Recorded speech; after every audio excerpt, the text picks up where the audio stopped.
Mexican restaurant.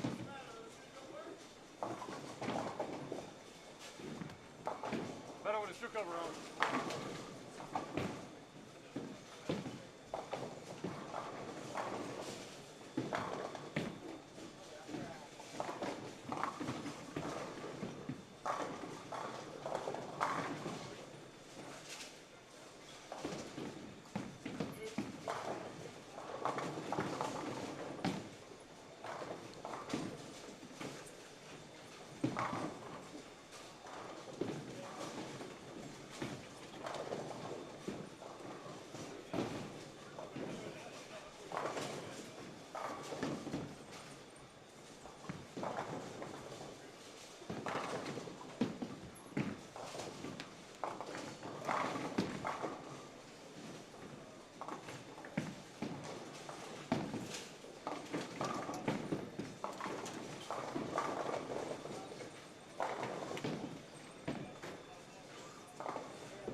Good morning, ladies and gentlemen. Well, I guess it's not morning anymore. Good afternoon. Good afternoon. Let me know if you can hear me all right.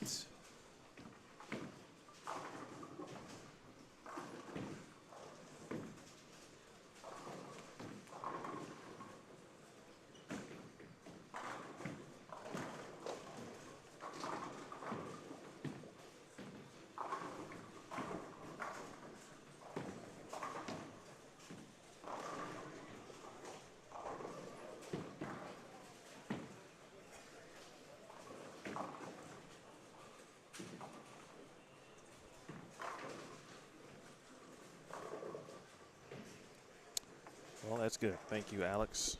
Bluegrass is already in the building. Appreciate those who were here early and hung out. Just a reminder, this is the last chance for brackets. So if you are interested in getting in brackets or adding, you'll have to be up to the front counter here. They'll get you taken care of. If you guys are done and ready to start, you can press your check marks, and good luck and good bowling.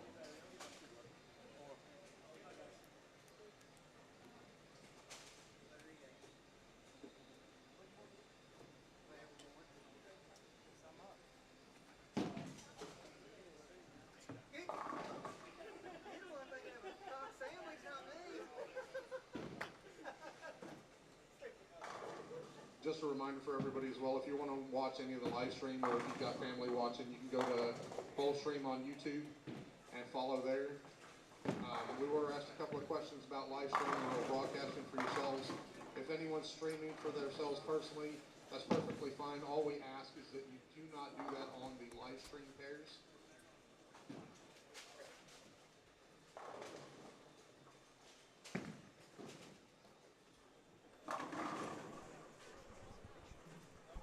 All right, good afternoon, Matt.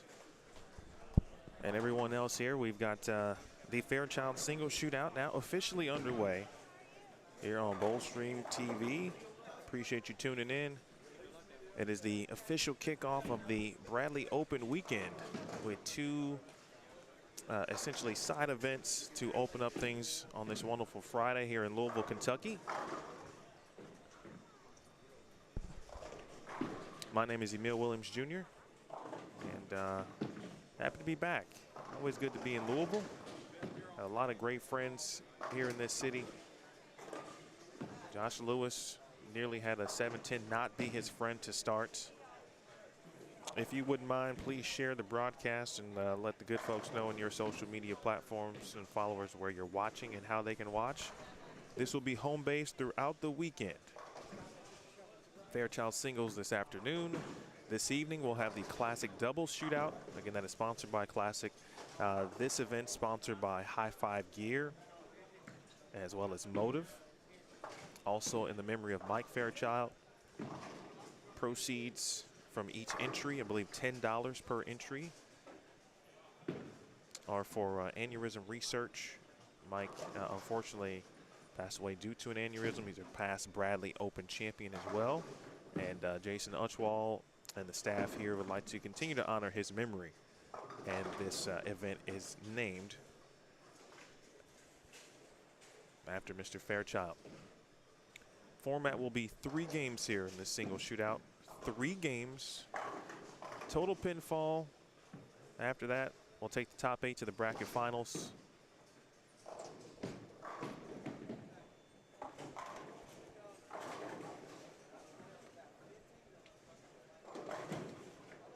It is on a, I believe, a modified house shot.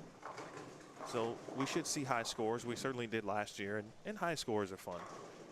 And if you know anything about the Bradley, and getting a chance to see it for the first time in person last year myself, I'd heard a ton of stories leading up to it. This is, you know, like you want to come in and feel all right about yourself, hopefully make a few bucks, maybe win a few brackets. This is guaranteed $1,500 too, by the way, for first. Go ahead and get that out of the way now, because to win $12,500 afterwards, meaning this weekend, or I guess on Sunday, there certainly won't be as many strikes, and the ones that do come, they won't be bowled on this pattern. That's for sure.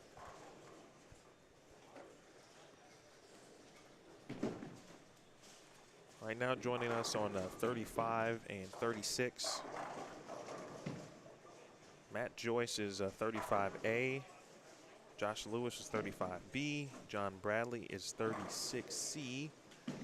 And Lee Rathjen is 36D. Let's see if I can get to 37. I'm waiting for one additional roster. This is game one if you are just joining us. Again, 3 games. Top 8 move on, total pins. I would imagine we'd probably see 2 to 3 800s. Probably a 300 here and there as well in these 3 games. And then we'll see the top 8 and see what happens.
Bluegrass says, bring your cinder ball.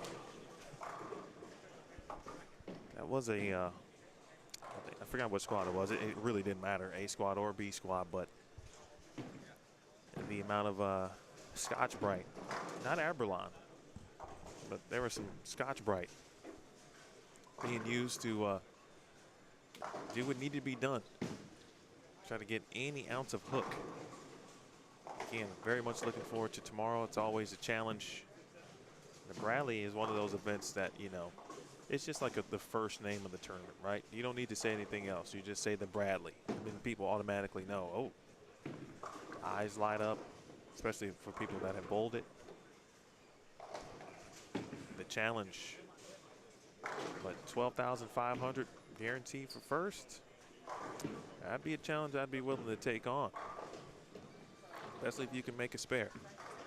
Josh Lewis. Nice shot.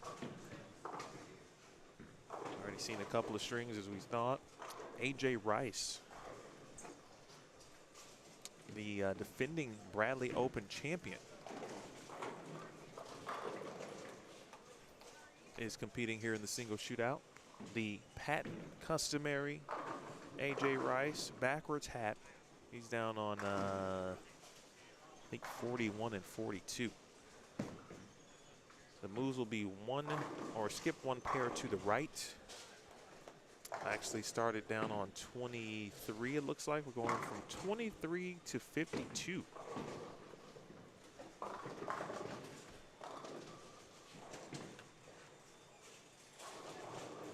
Looks like we got about 60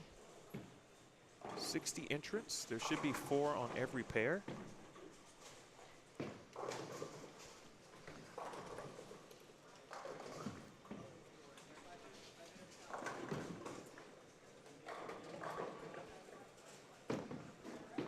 That would be the one thing, bluegrass, and I think that would be cool too. Especially with everyone knows what to expect in some ways. I remember talking to a few folks even last year where they actually thought there was a little bit more hook than previous years. Now, you know, more hook you put in quotes. There was a little extra room to play with, maybe 2 boards as opposed to the 1.5 that there typically is.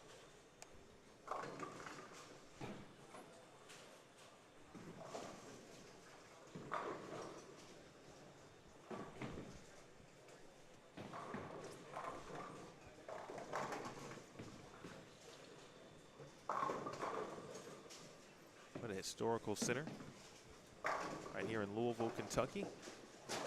Josh Lewis will say, all right, I'm just going to go ahead and knock out this dead wood. There was 1 in each gutter.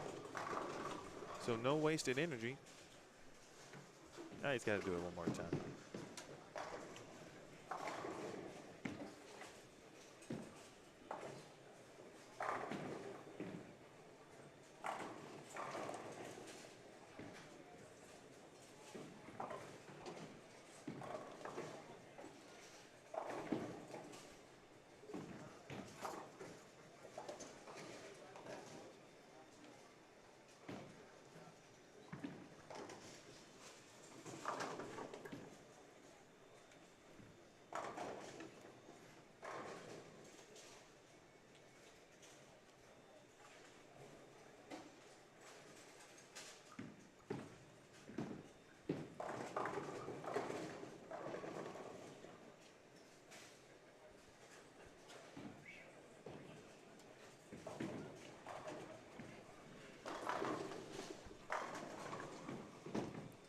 Still a few people perfect as I scan the lanes. In fact, let's see.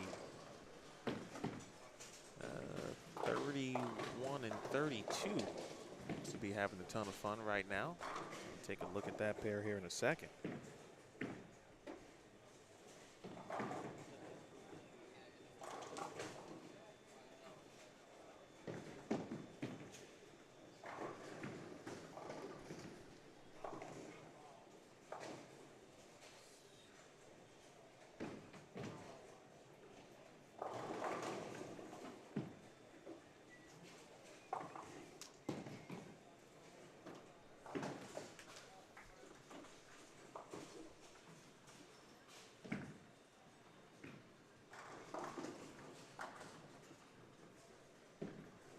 Storm B. Place was high scoring when they had it'll beat up wood lanes. I don't think my experience with executive goes back that far. I don't think I've ever actually thrown a ball in this center, but I have seen a couple professional events, PWBA specifically, but those have been within the last all within the last 4 to 5 years.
guys, as you guys are moving lanes, please keep all your score sheets together. We'll have someone coming through and grabbing scores. Please keep all your score sheets together as you move pairs.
See what's cooking over next door.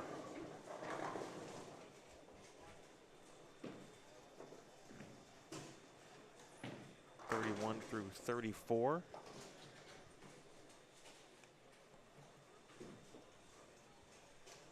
We've got DJ Chaffin, 31A. Wayne Jakes is 32B. Jet Bonifacio is 32C. Michael Moore is 32D.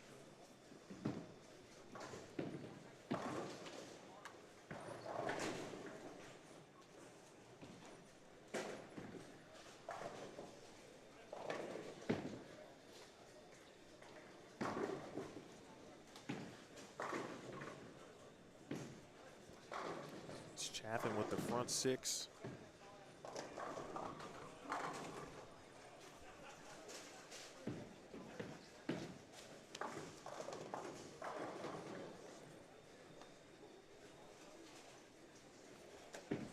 Bonifacio with the open there.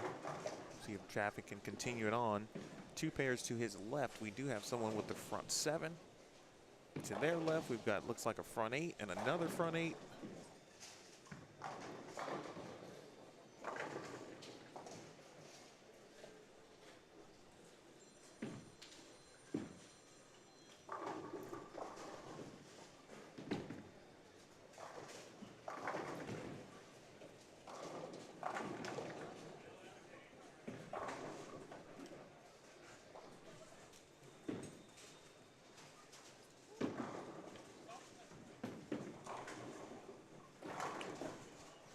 Folks to our right over on 39 and 40. Couple of 260 possibilities. I'm going to guess right now, I'm going to say like 760. I'll give it 740. 740 to make the top 8.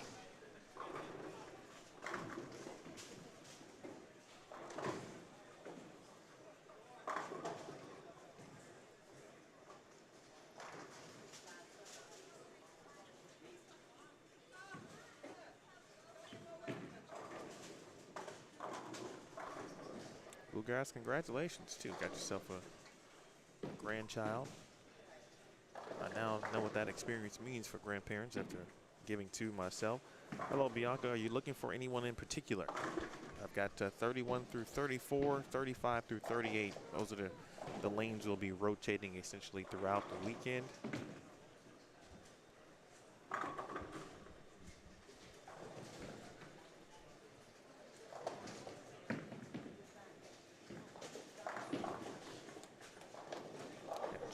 Hampton over to our left. He made the finals, if I recall, last year. And Chaffin went open in the 7th. Nearing the 10th frame over on 37 and 38. Just in the 7th frame on 35 and 36. So we'll keep it here for a little bit more.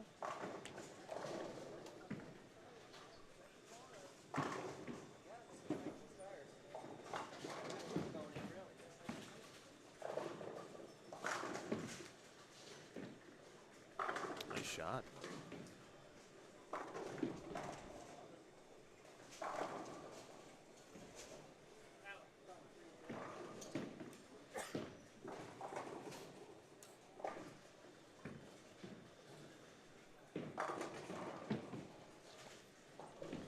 Drew Wills over on 33B.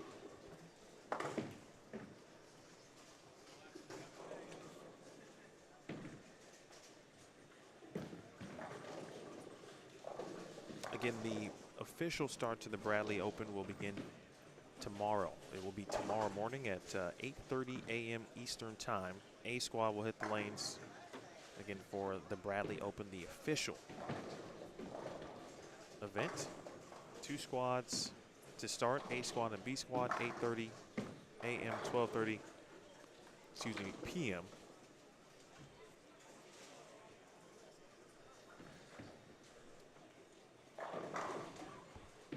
Bianca James will be up here in just a second. He'll be on the right side of your screen. He's on 33 and 34.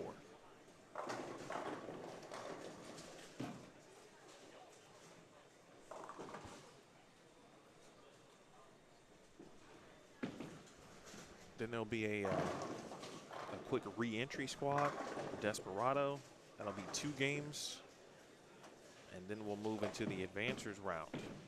5 games for A and B squads, 2 games for the re-entry, and then 6 games for the advancers tomorrow night. 50 bowlers from A squad advance, 50 bowlers from B squad advance, and then 8 bowlers from the re-entry squad. That's James Hampton. I remember James from last year bowling this event.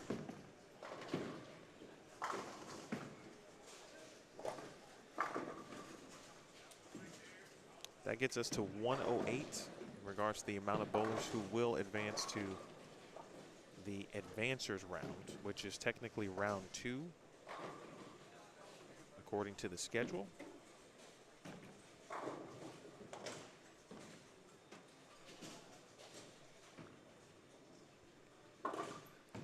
See Wills here, and then this is Watcher.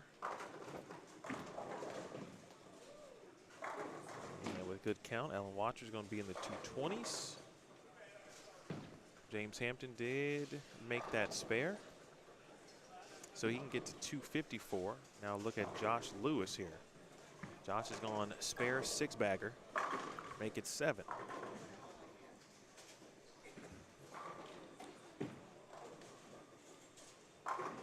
Ooh, good shot there. It was on the fill.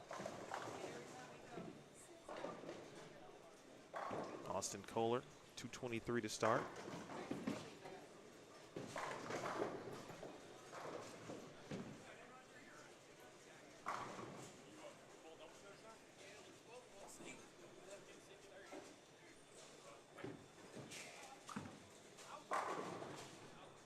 Nice quality shot to end things for Watcher. Get you back over to 31 through 34 here. We should see a couple of 260 games between those 4 lanes.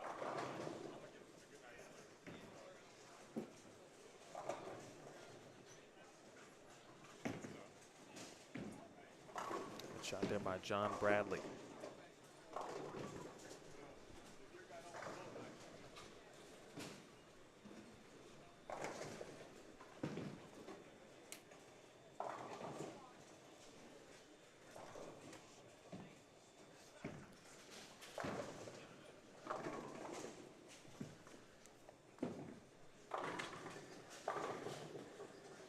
This is Josh Cameron on the right of your screen.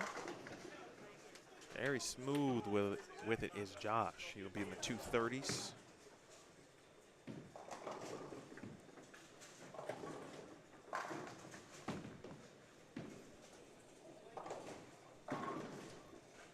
Harry Cross there with a good shot on his fill. Again, James Hampton forthcoming.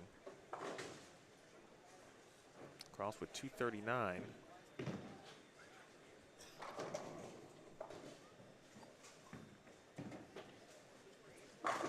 Hampton can get to the 250s. Josh Lewis has continued to strike. We'll take you back over there in a second. He can get to 290.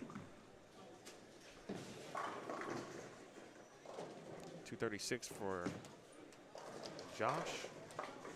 There's Chaffin. Nice shot. And one more for DJ. He'll be in the 270s.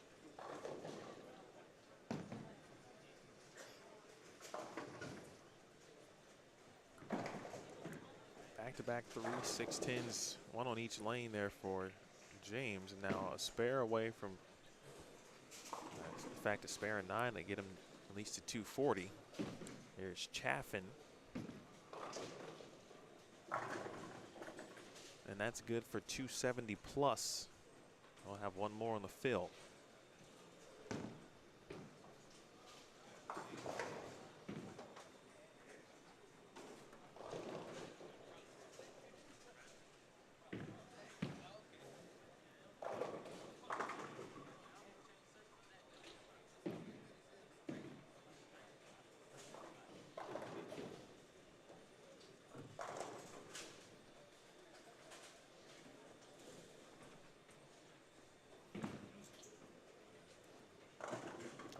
Good break there for Mr. Wills.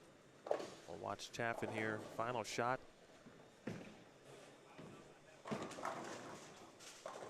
.278 to start for DJ.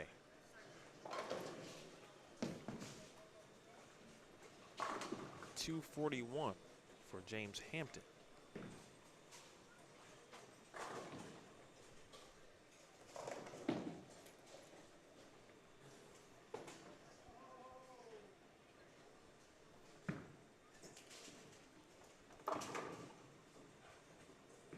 Joyce had the first one in the 10th. And now we'll begin the 230s. One more look at Andrew Wills. Splits the 8-9. He will be in the 260s.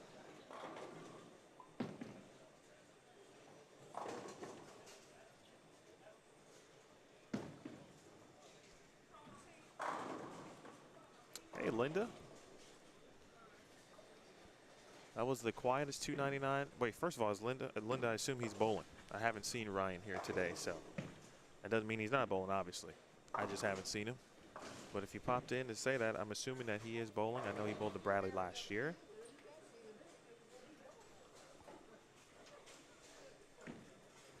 I could easily see quiet 299s and 300 games all around in this particular event.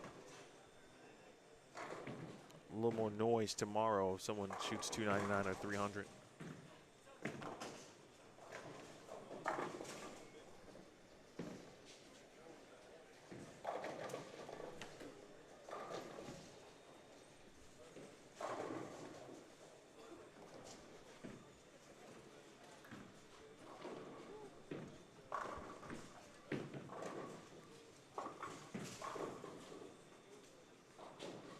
Ryan Liederbach, perhaps the leader in the clubhouse. 299, we just saw DJ Chaffin, 278. Josh Lewis can get to 290. First one is good.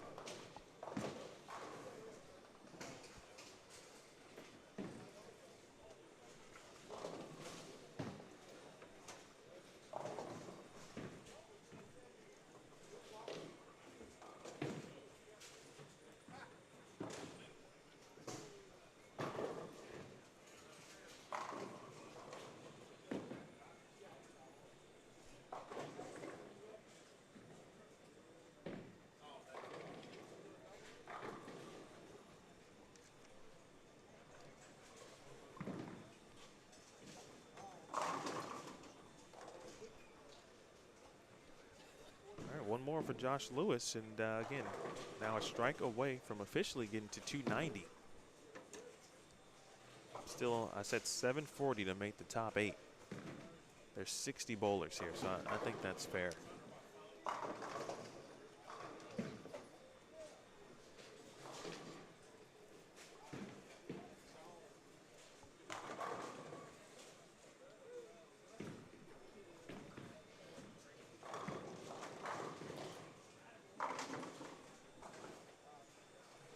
.289 for Josh Lewis.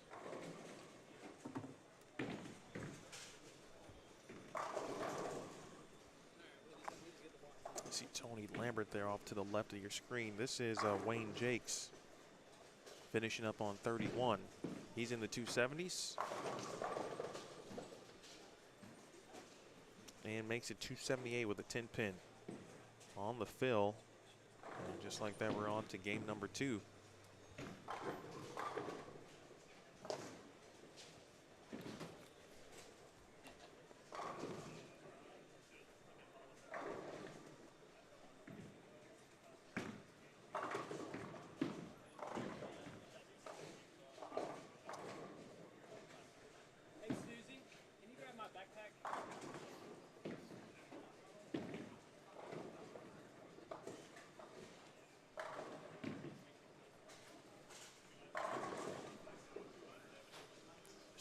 Jr. already striking. We've got Derek Evans.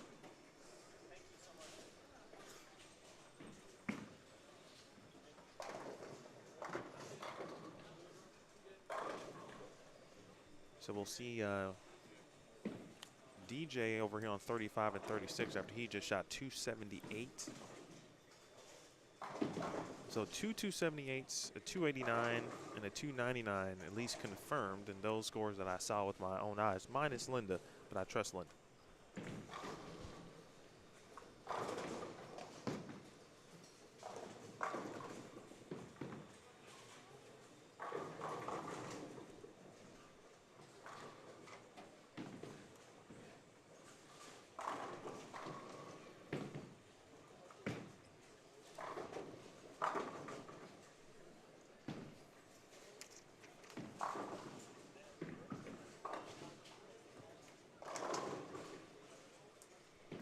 Well, appreciate that, Michael. Wrote that name down wrong somehow. Oh, there it is. Wrong side. Wrote the wrong letter for Mr. Michael Moore, who shot 278. Appreciate that.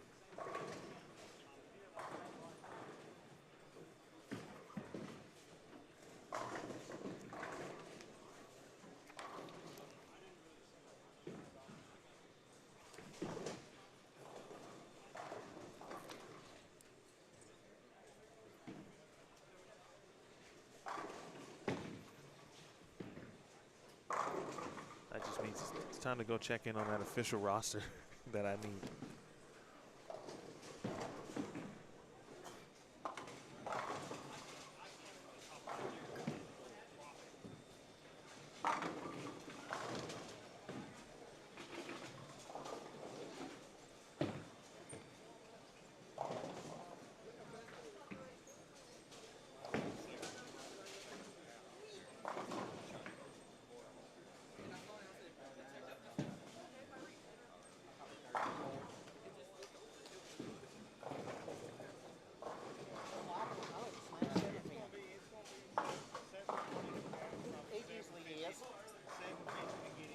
Usually between 700 and 720 in cash.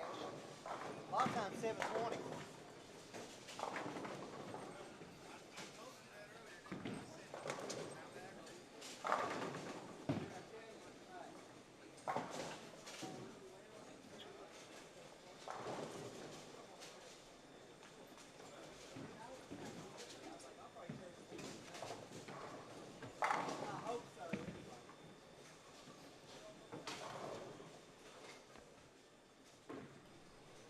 Big thanks to Jason Utchwall. We got Doug in the building helping out, all of the staff here.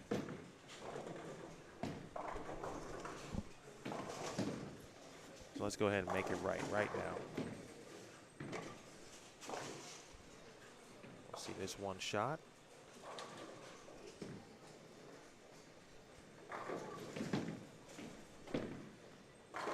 That's a good one.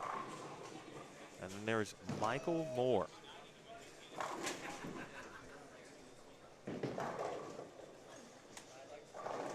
Right there, still striking.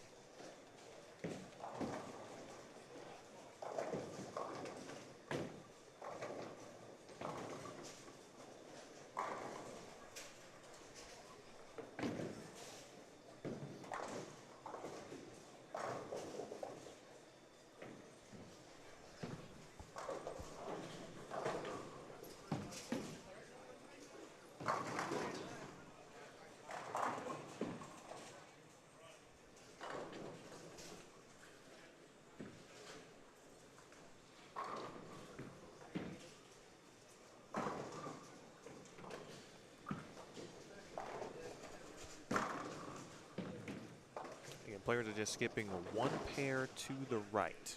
One pair to the right. So this group,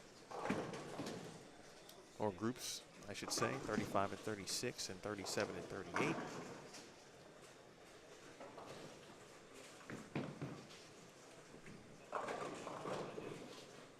Again on 31, 32, 33, and 34.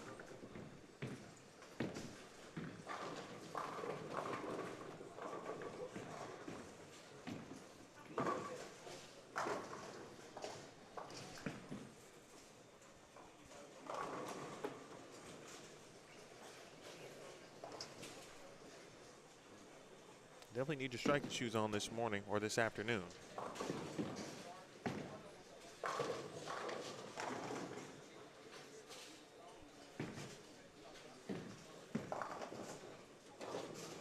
Again, 8 players will advance, the top 8 specifically.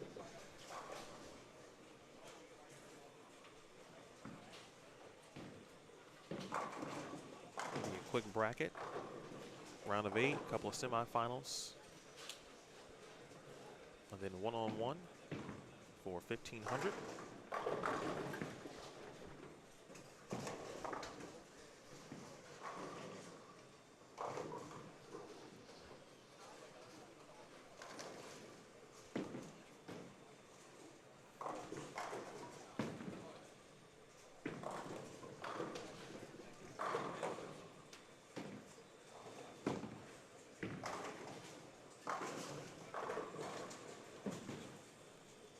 Pin there for James. Appreciate everybody who is already up and watching. Not like it's too early, but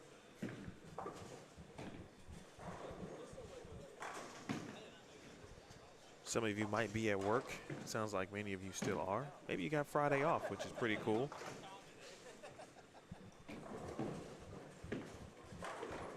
Chris, that's a great question. I think there's a few ways, really. One, the first thing would be to subscribe if you have not done that already. Subscribe to Boldstream TV. In fact, if you're watching, you should see a little bit, little YouTube watermark on the right side of your screen there. Go ahead and subscribe, turn on the notifications. Definitely will be live all weekend. You can also do that or support by clicking the like button, or I should say smash the thumbs up here on YouTube.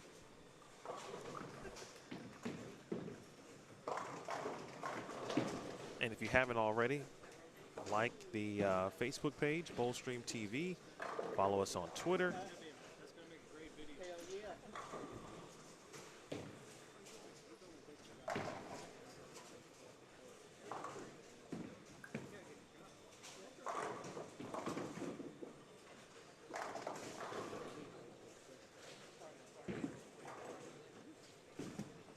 Got plenty of bowling today, too.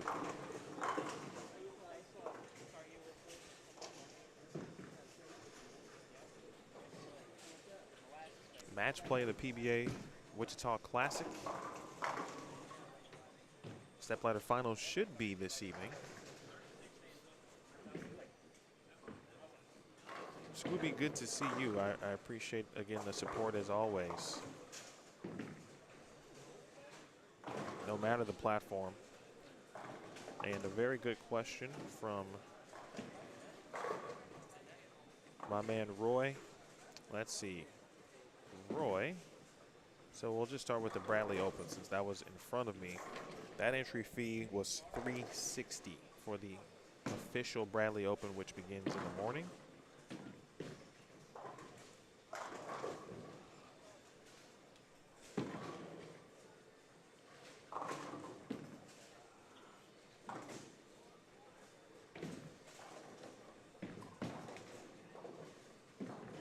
The Fairchild event, of course, that we are watching at the moment, that entry fee was $110.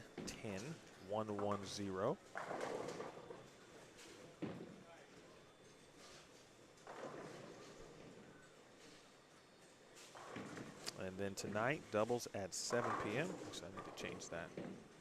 Change it from 6. $220 per team. So $110 each 220 per team. So singles was 110, doubles is 220, and the Bradley itself 360 to enter.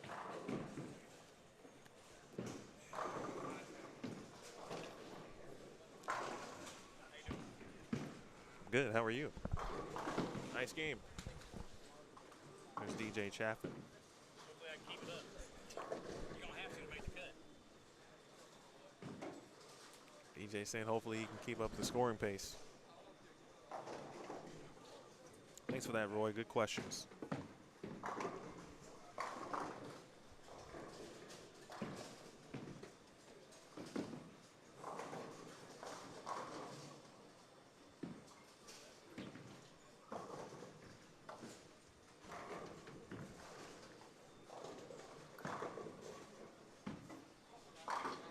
Bonifacio, good shot. Roy is watching from San Diego. That is on my bucket list, Roy. Sometimes I keep hoping that the PBA or PWBA or the PBA, I guess for that matter too, right? It's all on Bowl TV now. PWBA or PBA has a stop in San Diego. Because I just can't get there on my own for whatever reasons. But I know if it's work related, I'll go.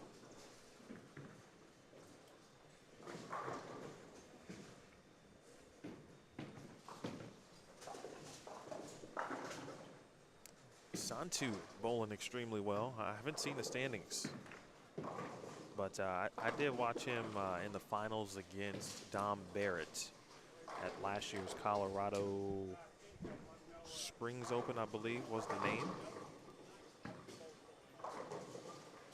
And I was pretty impressed with what he brought to the table. And that was actually about a year ago. He made the finals in March last year, and looks like if all goes well, he's about to do it again.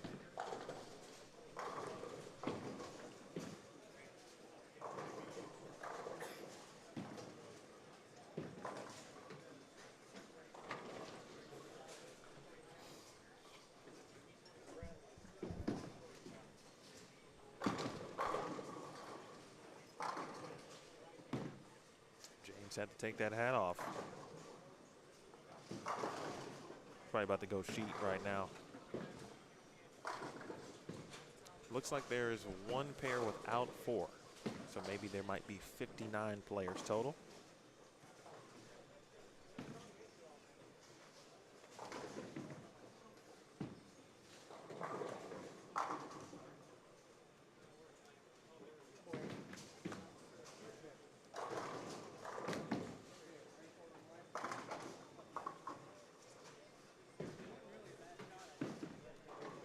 Dusty, well, first of all, I like Chris Hester and I like Jalen Mosley just in general.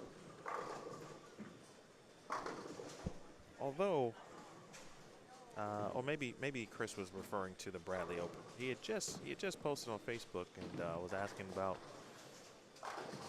if he's available or free this weekend. He'll stop on by and hang out in the booth with me. So I took that to mean that he wasn't bowling, but you're right, that doesn't mean he's not bowling tonight. Looks like he is. I'll take Chris Hester, and I'll take Jalen Mosley.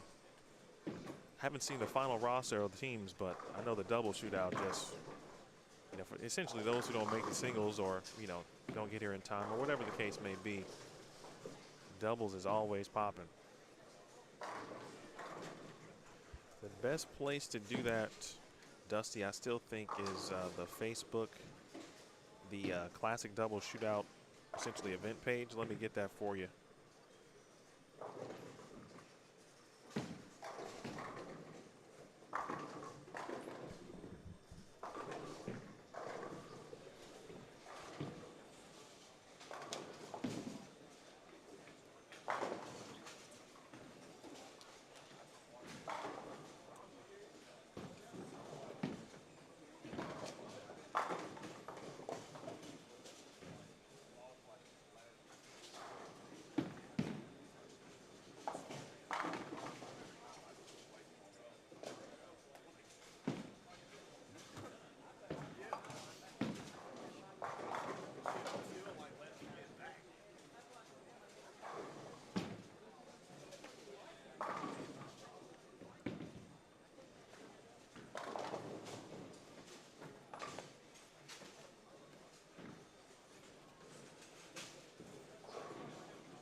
Angie, actually, I want to take a look at 31 through 34. Haven't seen that group yet. Andy Wills did strike, by the way. This group bowling with 3 on 33 and 34. And then we've got a front 6, and then we've got spare 6-bagger. Angie, these will be the pairs we will have for the weekend. Chris Pulliam's question about how to support Bowlstream TV. Well, ideally, ultimately, I would say I would like to get to the point where I can have a web host and then to be able to have multiple channels, which is what we all are now used to as we watch bowling. And so I would like to be able to provide that, perhaps not on the scale of Bowl TV. You give Flow Sports and Flow Bowling credit for what they brought to us as viewers from a bowling perspective. But the reality is, there are still some of us who do this on a smaller scale. Mike Flanagan, for example. We both do Bowl TV, but we each still have our own smaller streaming platforms as well. So I know for myself, I'd like to get to, I think 4 channels for me would be a good goal. Means I can probably keep my travel portion of things easy somewhat. But anyway, by subscribing to the channel, making sure you smash the thumbs up and all of those things, that's how we can get there. Meanwhile, again, perfection is within reach for a lot of players still. Let me check that link out I just gave you too.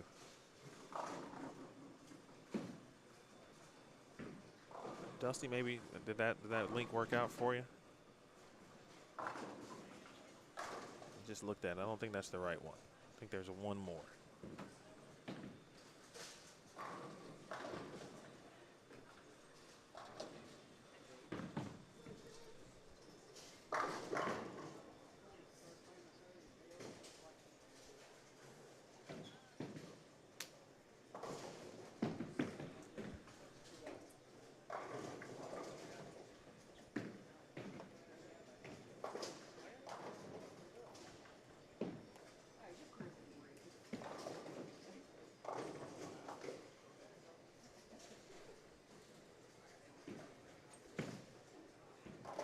Oh, perfect. Okay. It's in the discussion.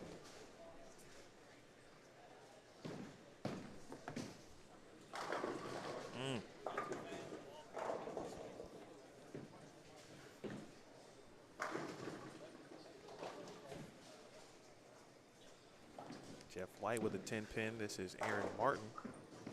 Right of your screen, the lefty. Remember seeing Aaron last year. These are all the starting lanes they were on. Sorry for the wait. Thank you. Jason Utchwald with some handing me a roster.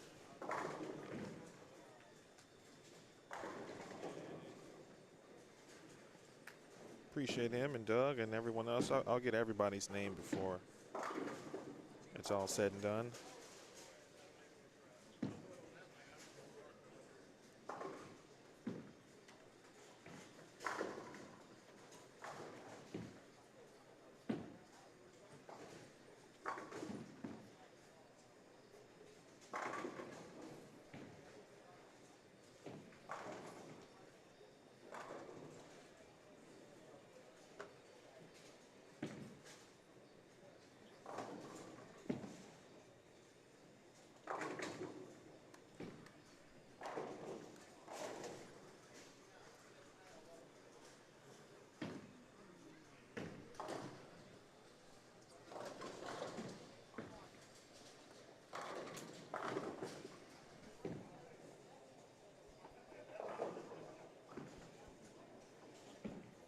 What do you guys have planned for this weekend?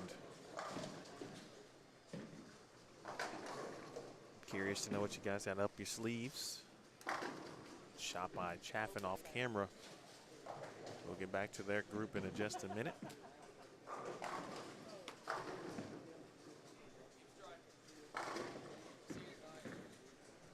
Nice ending for Aaron Martin, 247. You see Victor Varner in the mix. There is Ryan Liederbach. Linda's still watching just to the bottom right of your screen there.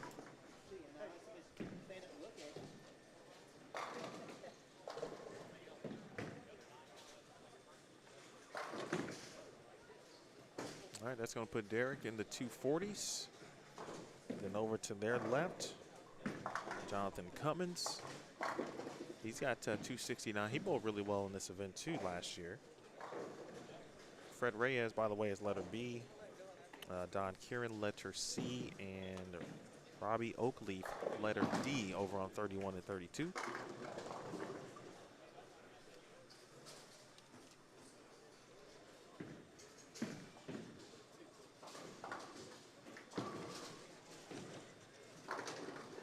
Mike Moore is still striking, folks, FYI.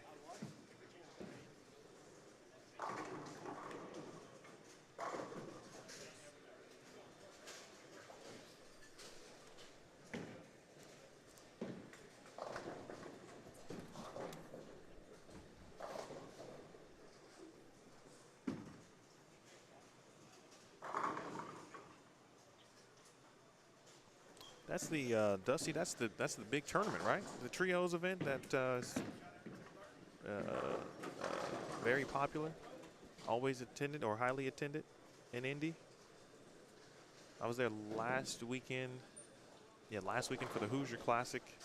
The Reed Hawthorne was also there that weekend. At that event was at Expo. Hoosier was at Western. But someone was asking me about the trios tournament.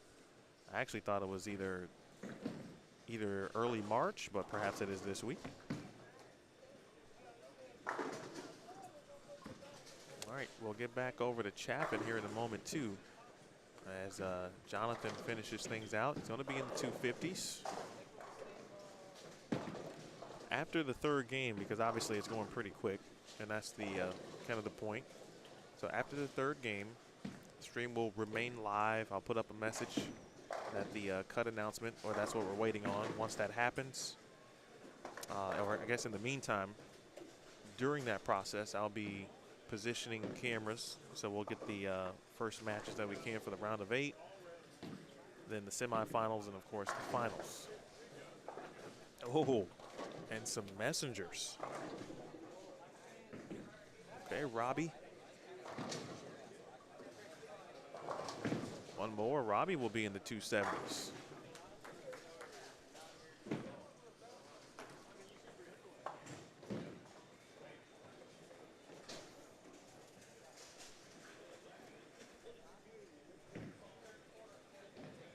Fred with some disappointment there and totally understood.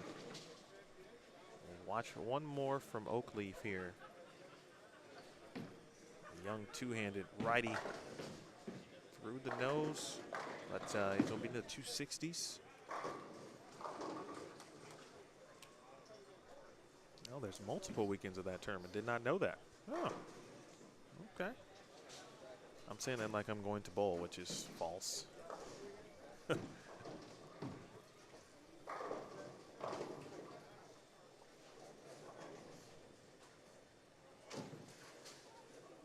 a good group that with Hampton, Wills, and company have started. Chaffin just in time, back in the 10th frame. He started with 278.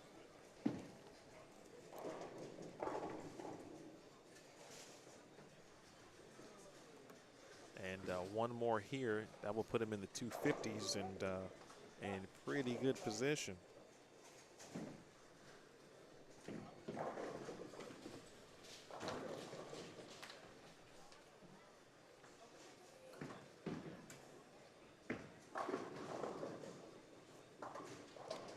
Bonifacio's throwing some really good shots. He just can't get any carry.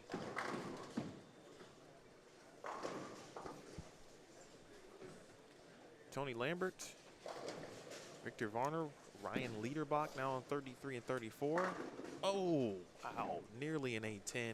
Chaffin blows them both down. Powerful strike, and that puts him in the 250. So he's going to go 278, 250 plus. Again, top 8 will advance to the bracket, $1,500 guaranteed here in the Fairchild Single Shootout. Seen a lot of lefties here, Bowman. Not that that means anything. It's just rare to see multiple lefties.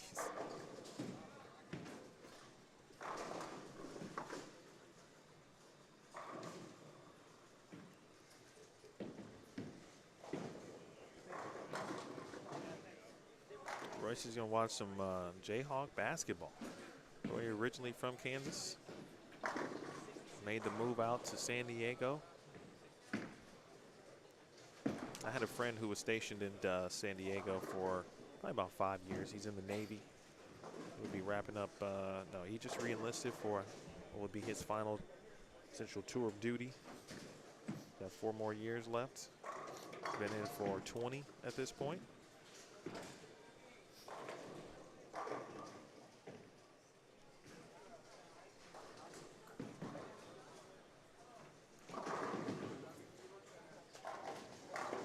How about that? That was a good guess.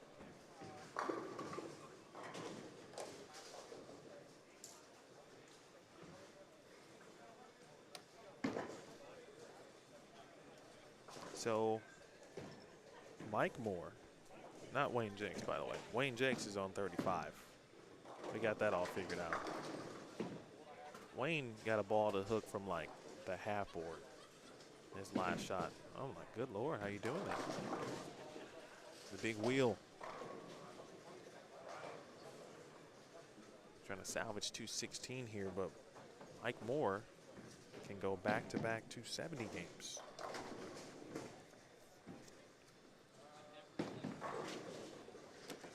There it is, that's one.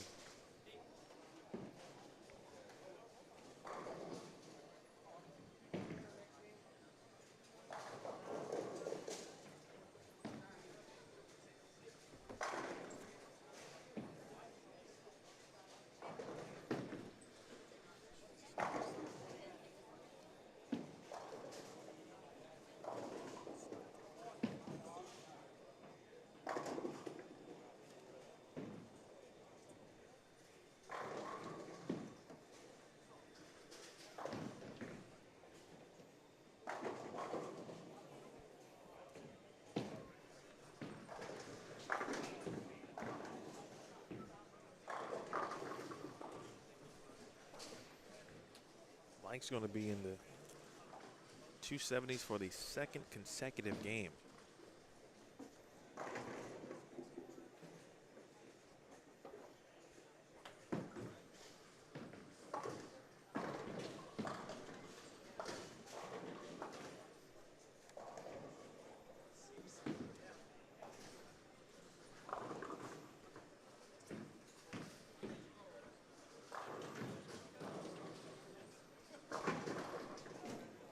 Now see Ryan Liederbach in view.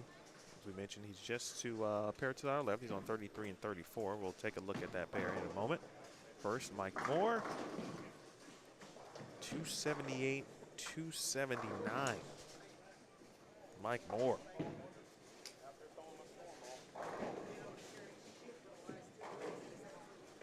Put in some work, young man. All right.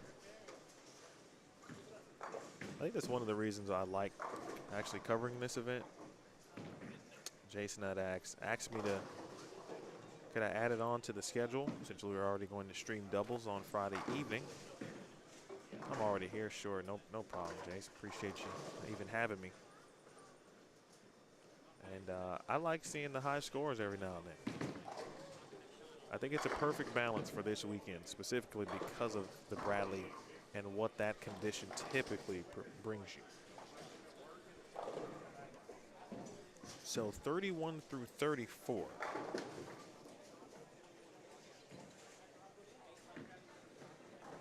Got to Ryan Liederbach, Dylan Vaughn, Tony Lambert, and Victor Varner.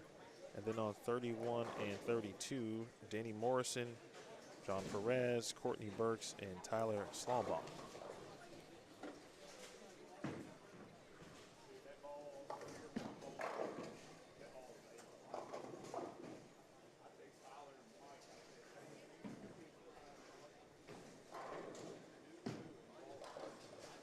And then we'll see Jonathan Cummins, Fred Reyes, Don Kieran, and Robbie Oakleaf now on 35 and 36.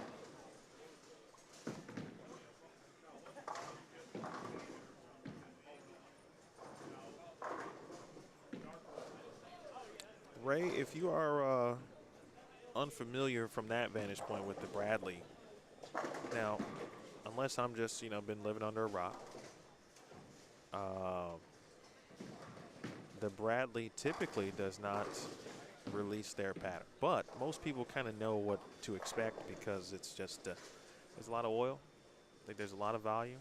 I don't know if you saw Bluegrass's comment when we started the broadcast, but people get their cinder out trying to create hook. I mean, there's going to be balls with less than 500 grit going down the lane, at least early tomorrow. Like, we might see 250 going down the lane. In fact, I don't even think that's a mic. We will see 250 going down the lane.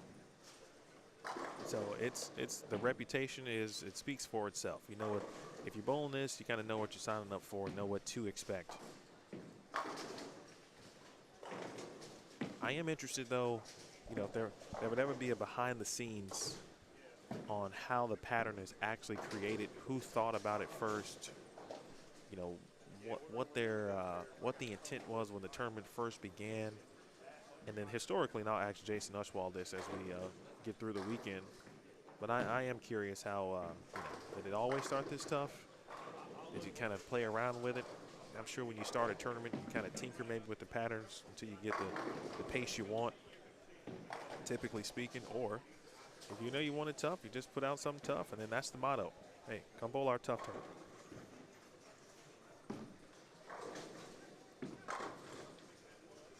Great note on Tony too, Dusty. And I've known Daniel Ferris for a long time. We went to college together. But I remember Daniel talking about Tony Lambert, and this was, 2006 when I first met him, because Daniel and I bowled with a good friend and teammate of ours, Brian Valenta, who also is two-handed. And so I remember Daniel kind of telling a story about Tony Lambert, multiple stories, and then, you start Googling and using the internet, and you see a ton of stuff on Tony Lambert back in the day. I mean, a true legend in the area.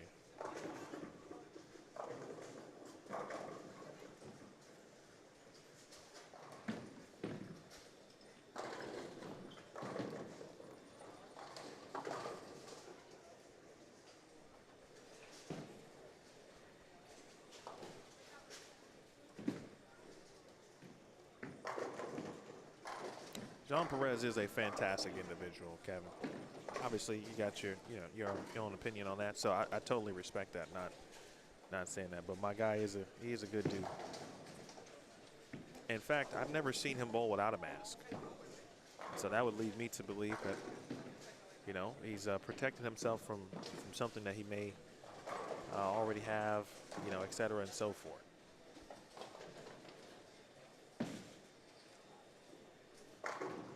I appreciate you, Kevin, for tuning in today.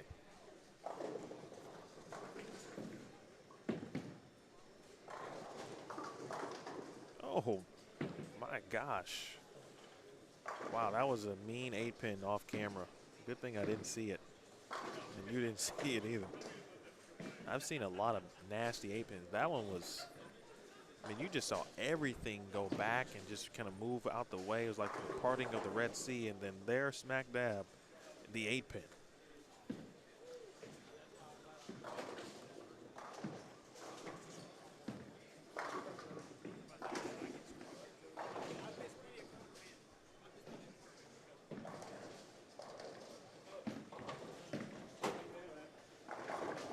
This is the third and final game. We will wait till the cut announcement is made. Seeing a string down on the high end. Actually, a couple. And in fact, down on 51 and 52. It might be a front 8 or a front 9. That was Mr. Reyes there, Dusty. That was Fred Reyes.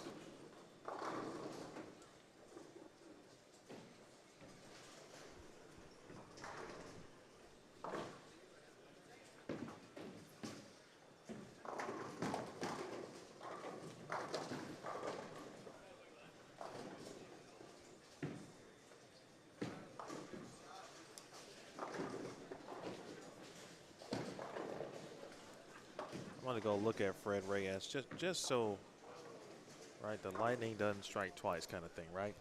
Like not twice in a row, not 2 times consecutive. You would hope, right?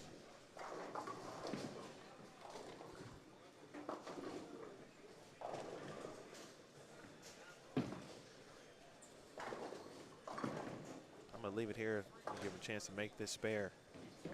Go 3-4.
Sorry about that, folks. Getting the bracket together.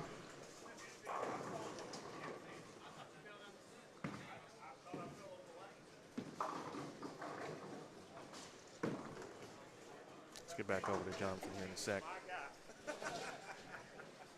This group is striking too.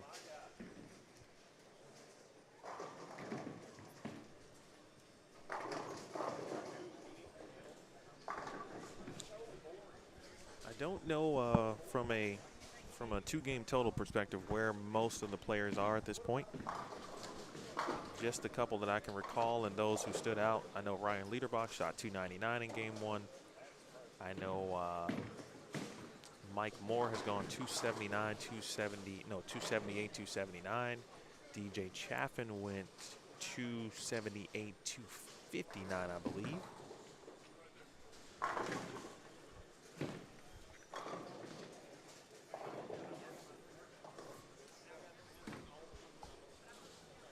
So there will be a bit of a wait and see. Good spare there by Vaughn. But it shouldn't take too long. But the high end looks like they're going to be done first.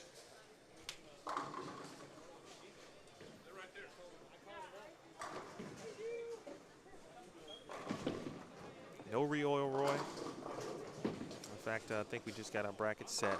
We'll have matches from 29 basically to about 43. The round of 8 will have pairs in between, or dead pairs in between, and then our semifinals. But from that round of 8, I'll be able to get 31 and 32, and then I'll be able to get 39 and 40. And then the bracket will move essentially inward, and we'll have 37 and 38 and 33 and 34 as semifinals, and then 35 and 36 will be the finals.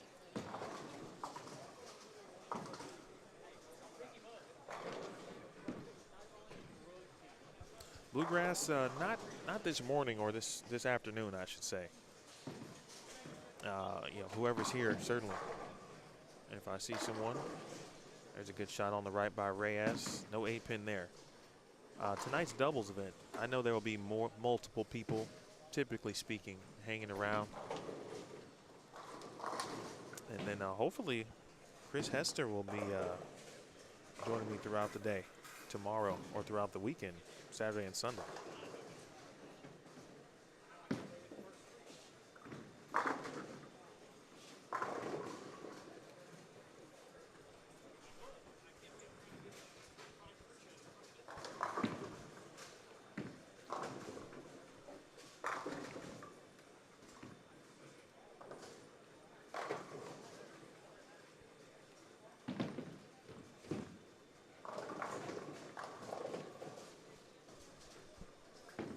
Appreciate Jonathan Cummins for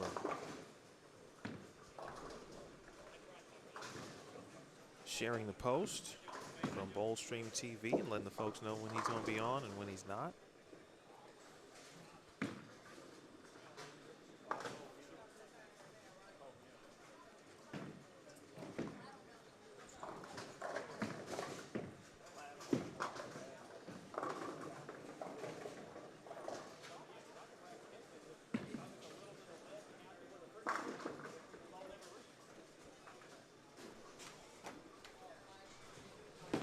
Tenth frame here for Lambert. He can get into the 260s. Oh, sorry. Get out of there, 7.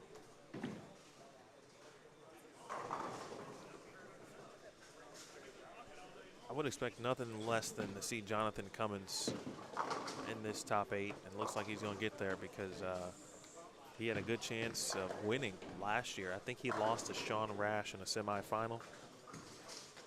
Rash went on to win.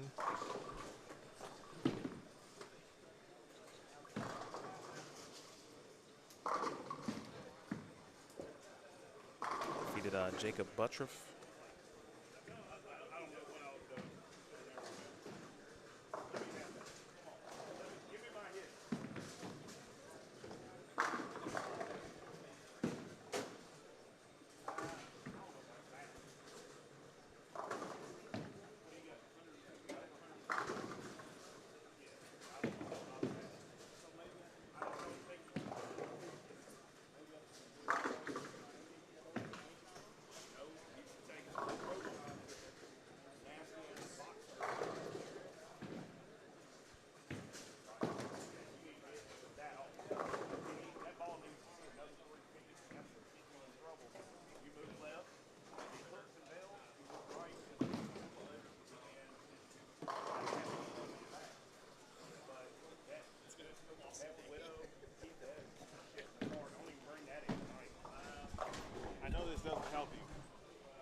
See 8 pins left.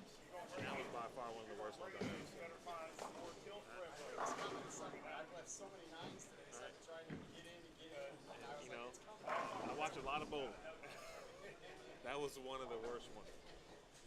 It was like the Red Sea hit, and then there's an 8 pin. Just stared at me.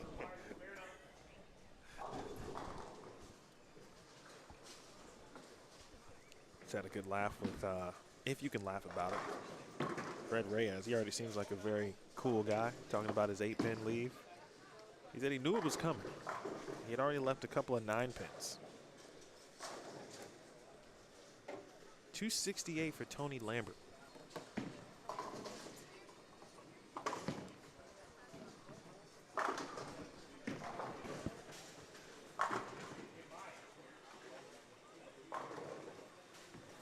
Leaderbot got to 246. He's got 299 already on his score sheet.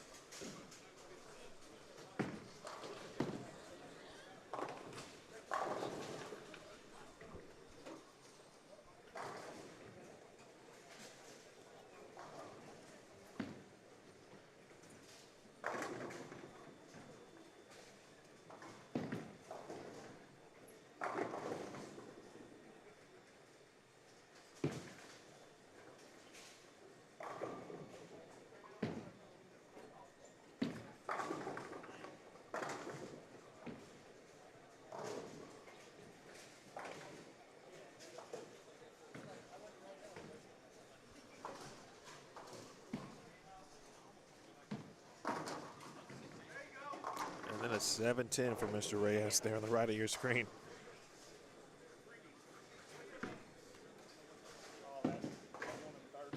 They're just not being kind.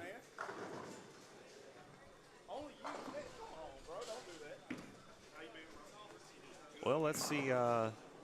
7-10s I feel like have like the propensity to making a 7-10. I feel like it's gone up significant in recent memory. Victor Varner 245 to end it.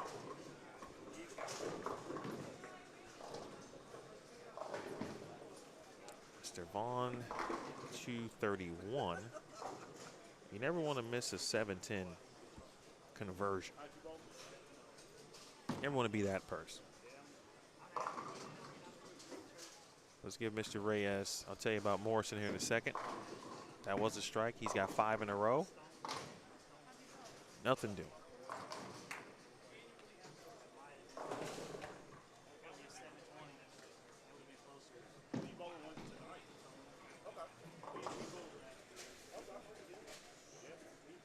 Again, Denny Morrison, Perez, Courtney Burks, and Tyler Slawbow on 31 and 32. Tony Preston just to their left. Jeff White doubles. If the first game goes bad, it might not matter.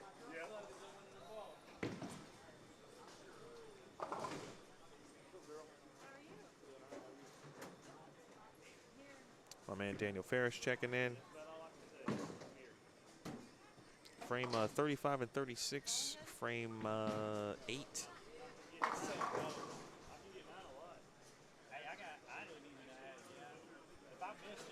Let's watch Mr. Perez, and then we'll go back to 35 and 36 here.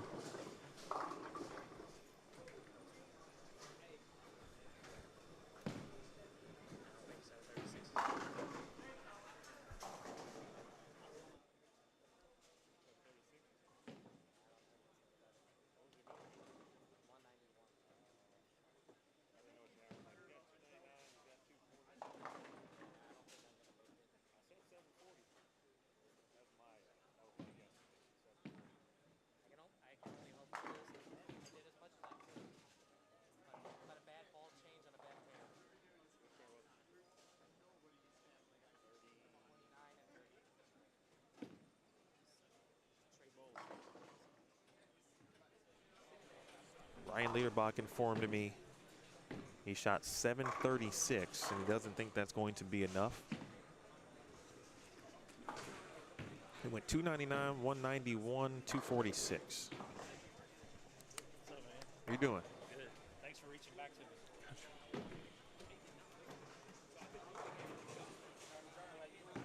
700. Not enough. Did you bowl? Huh? Yeah. Shot 7-0. What'd you shoot? 7-0. Not enough. These boys are good. He gonna have 748 right here. The highlight of my night was I lined AJ up. He was sucking. I said, AJ, you're throwing the wrong ball. And he went plus 160. Nice. Okay. He doesn't need my help. We'll be here tonight. You be here? Yeah. I'll be Okay. bowling. Okay. Who you bowling with? Ace-wise tomorrow. If you're around tomorrow or Saturday in the afternoon and you want to stop by, talk about the tournament and what you're doing. I'm bowling East-wise, then I got to go. I got my son's basketball game. I come back That's after that. that's what I like to hear. I'm a dad first. That's right. The only reason I bowl today, they're at school right now. You got to pick them up. 4 or 5. Okay. My wife's off today, though. Okay.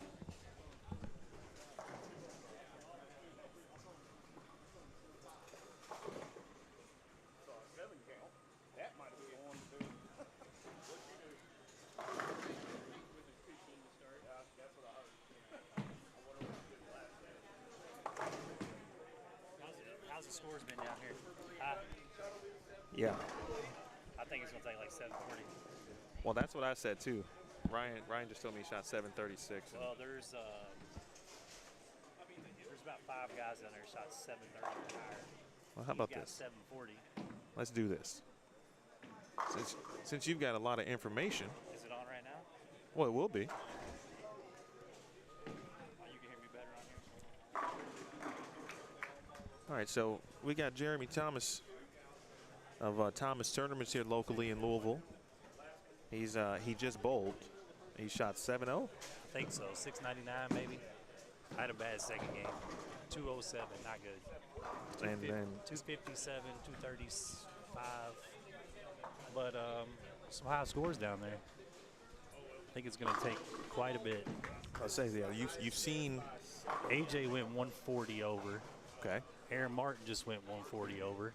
267 on the end there. Daniel Dino had 79, 58, and 20. So that's pretty good.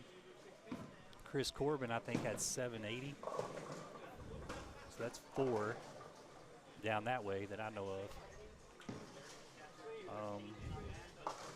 I think DJ has a good set going over here, but I don't know what he had the first 2. You might have saw him. Oh, I'm sorry. DJ shot 278, 250. Yeah, he's got 220 off, I think, right here. Mike Moore went 278, 279. Oh, he's struggling right now. He is struggling. He's got 90 in the 6th frame, couple of splits. But plus 140, he should be all right. They hooking a lot in the middle today. Is that somewhat normal? It doesn't sound like based on how you said it. No, not normally. A little bit more in the middle than normal. Like if you let off your ball speed, you're going. I threw a Greek church, and I don't do that very often. I know Jalen Mosley had a big second game. I don't know what he had game 1. He had 279 game 2. That's a big shot there from Jonathan Cummins. This is Denny Morrison. And Morrison can get to 270 with one more here in the 10th frame.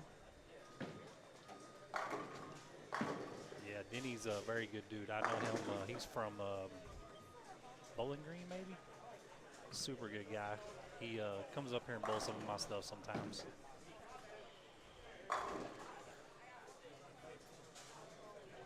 Top 8 is very tough against these guys, I'll tell you that. The last year was very intense, which you would expect. I mean, once you get to a bracket match play of any kind, you know, it's always competitive. I think for some reason, to me, like when the scores are a little higher, to me, it's a little bit more competitive because you got to strike to keep going. Oh, yeah. Morrison caught the end of that one. He's going to be in the 270s. Yeah, I'm not sure what he had game. He was on the opposite end of me, so I was on the high end. Well, I was in the books with 740. When you copped on, you said 740. Yeah, I think it's going to take a lot. I don't. I needed. I thought if I got to 720, I would be close, but I didn't think it was going to be enough because I know, like I said, 3 or 4 guys down there beat me. Even if I would have had 720. Mike needs to pick it up a little bit. He say he was plus 150 after 2. He went 79. No, I'm sorry, 78, 79. 157 over, and he can only shoot what, 180? 190? Yeah. Yeah, I mean, he's going to have them. 278, by the way, for Morrison, as you saw. Final shot here on 35 and 36 for Robbie Oakleaf. Robbie is, I don't know if you're familiar with Robbie, but he is a high school bowler. Just won state championship, I believe, or player of the year. Very, very good. He throws it very good. I saw him game 2. Thought I wrote his score down, but he was somewhere in the 250, 40, 60 range, something like that. I think he's 17 maybe. Throws it really, really good. All right, so let's take a look at this final pair here with Mike Moore on it. And DJ Chaffin, for that matter, as well. Yeah, DJ, would you say he was over? He was at 78 and at least 258.9. I don't remember the exact number. So he can shoot 760. So, and then that number will be important, obviously. DJ's pretty good. I don't know how many people know DJ, but I've met him. He's been coming to my trio, and he throws it really good. He's 740-ish every time he bowls, it seems like. Ooh, Mike's struggling. He's got 179 out. So that would put him at, he get to what, 730-ish? I think he might make it with that. I don't know. It's going to be tough. Well, we know Ryan Liederbach has 736, so Okay. that's just put that out there. And AJ had 747. I think Chris Corbin had 780. Aaron Martin had 746. You said DJ can go for 740-ish.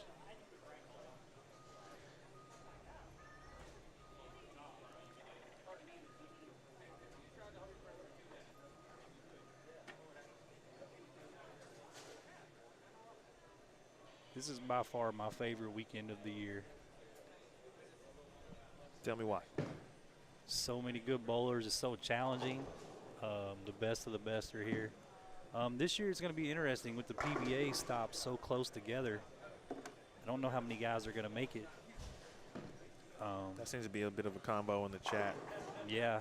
I do know Kyle's bowling. I talked to Kyle. He's bowling tomorrow. He's not bowling tonight. I'm not sure who else is coming. I'm not talking to too many people, but I think their stop is pretty close to where they're at now. So it's kind of a zigzag. So DJ struck in the first ball, so he's going to be 750-ish, looks like.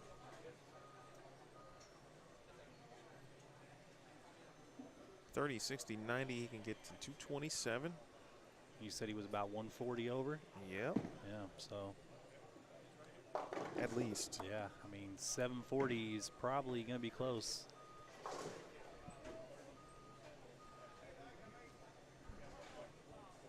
Even if we gave him 259, so about 137 at the max. He was in the 250s. Yeah. I don't know exactly what his game Looks 2 like score was, but he's in the 220s now. He's smiling, so typically when DJ's smiling, he's bowling good. Let's just give him 258 in that game too. That'd put him at 763. Chris, So- you have 780? 770. What Dino have? Yeah. So Chris had 770. Dino's got 750. DJ's got what, 760?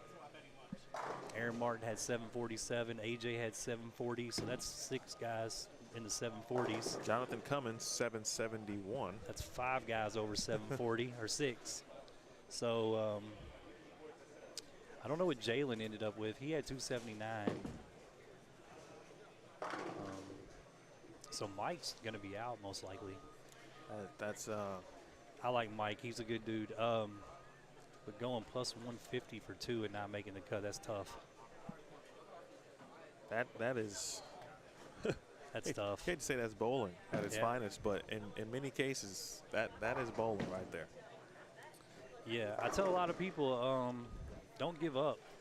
You know, I don't know how many people keep up with different tournaments here and there, but something always happens where somebody gets a bad break or nervous and they just fall apart, and it happens every tournament.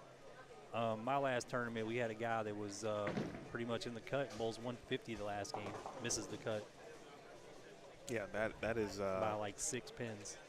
You know, it happens at almost every event. Yeah. The both extremes happen. Someone bowls a big game to make their way in, and then unfortunately someone may struggle at the end of a block to fall out. Yeah, I'm interested to see what the cut's going to be. Clearly, that's just wasn't a good pair for No. Mike. I started on 41. They were hooking, that's for sure. Farther down right, they got a little bit tighter. I moved right and was right there. There is one pair left to finish up game 3.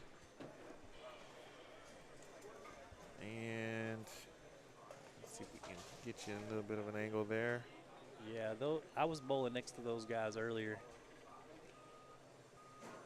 Doesn't look like anyone's doing anything 220s, 230s, but I don't know what their first 2 were. Shoot, Josh Lewis, he shot 289, I think. Okay, which one's Josh? Josh should be letter D. Letter D. So he's got maybe two. Actually, no, that's not true No, because so he's not up. So he's got. He's B. Okay. I think he's got 220. No. He's got more than that. Let's see. 234 maybe off or 224. He's got to open in the 5th. These might be important shots here Yeah. for Josh Lewis. We'll find out. We're talking about you. Talking about you. You had 760? 764. Yeah. 764 for DJ Yeah. Chaffin. A rough middle of the game there. That was by the way, that was a 6 and 4 move to the right to punch out to shoot 760. All right, he got the first one in the 10th. 6 and 4 move to the right.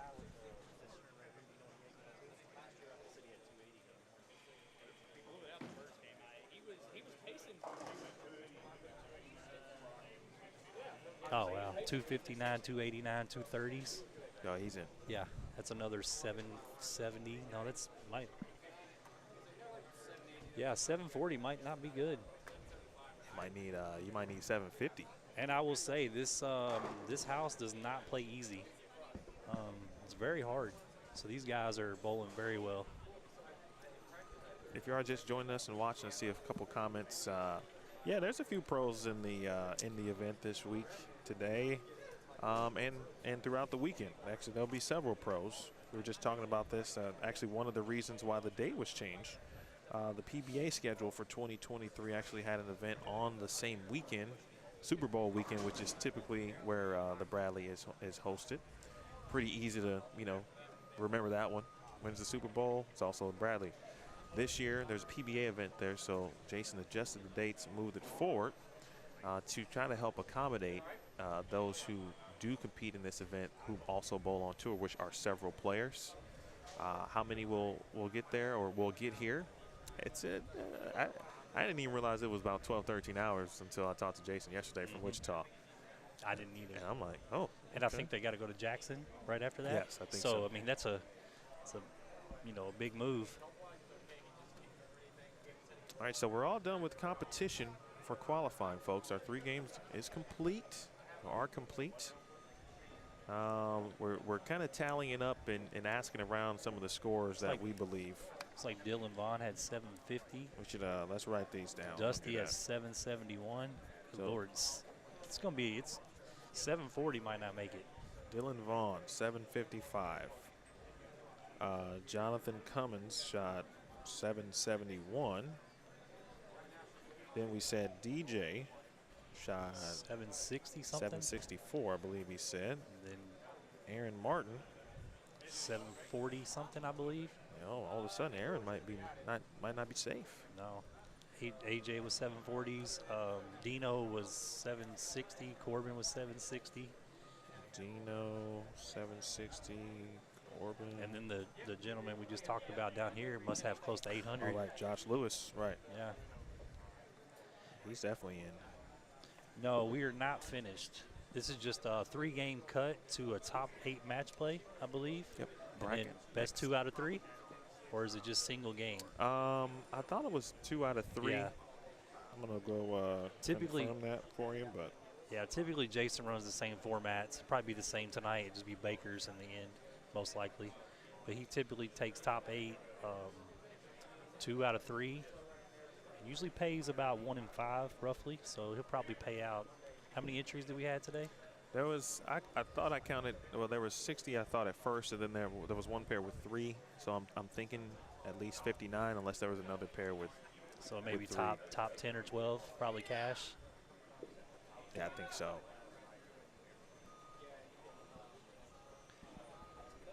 I don't know what Ron Holiday had. He had a big game too.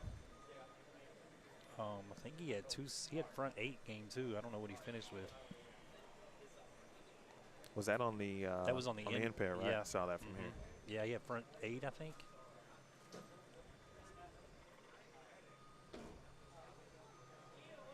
All right, just to let you know that the cut announcement is next, so don't go anywhere.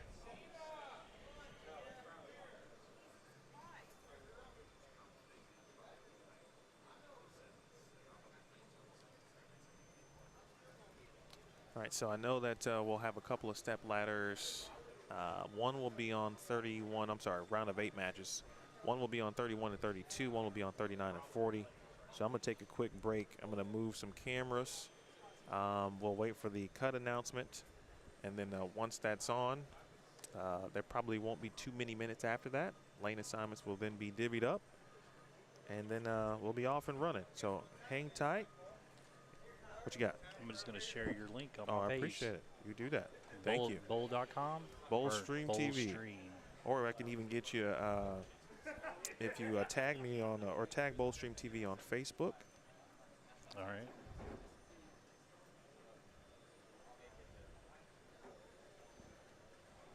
Yep.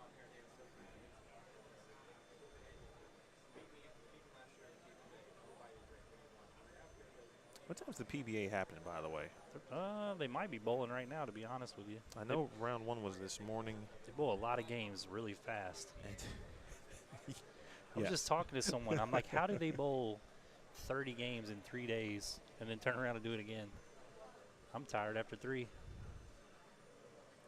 Yeah, we've got, so the PBA Wichita Classic is still underway at North Rock on Bowl TV. We've got Fairchild Singles Shootout on Bowl Stream TV today. We've got the Classic Double Shootout tonight, and then the Bradley officially begins tomorrow morning. All right, so hang tight. We'll keep some audio up so you can hear the cut announcement. I'm gonna go make some moves, and we'll see what Jeremy's doing for the rest of the day. Just hanging out, meeting a lot of guys. We've been building the brand down here. I've started a tournament that's doing really well. So a lot of guys I'm just friends with now, just hanging out. That's about it. I like to watch bowling. I like to see competitive bowling, and trying to bring the sport back a little bit around here. It was dead for a while, and seems like it's doing pretty good right now. You want to hang out for a little commentary Sure, when the if you- bracket starts? Yeah, if you'll have me. All right. We'll so be back. Jeremy Thomas will be back with me here next on Bowl Stream TV.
Austin Kohler, if you're still in the building, we need your score sheet.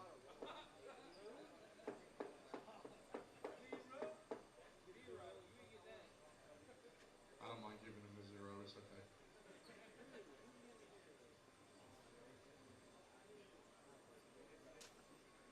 What? No, they were talking about Austin Kohler getting a 0. Should Aaron Martin get a 0 as well? We figured lefties bowl on the easy side of the lane anyways, right? Ryan agrees.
All right, guys, we've got your top 8 finalists. You've got 12 that are cashing today.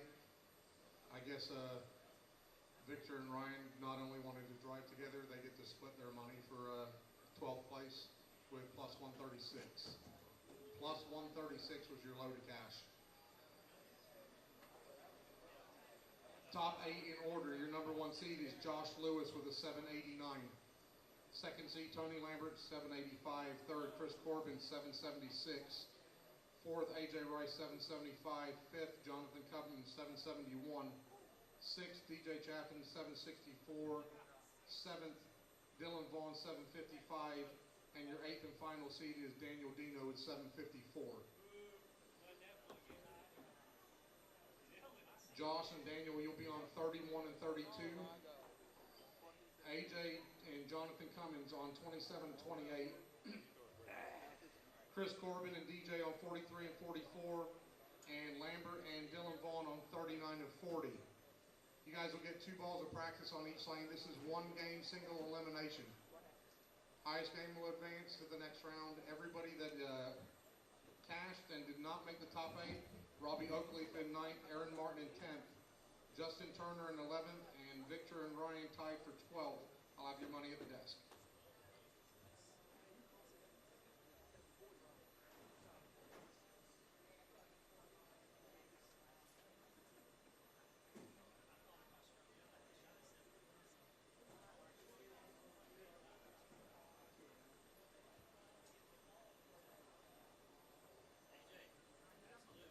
Huh?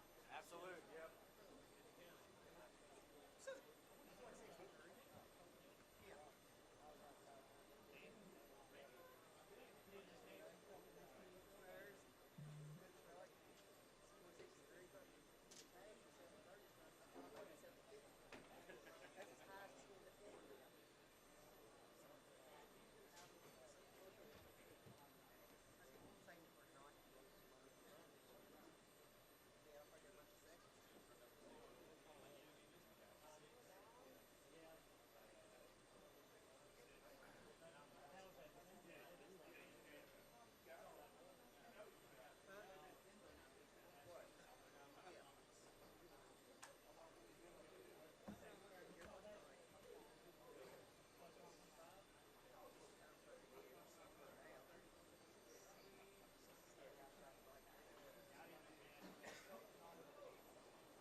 right, folks. The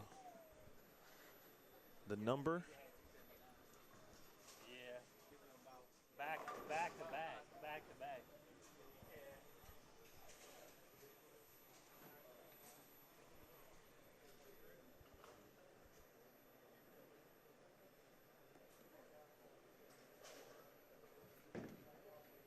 Oh.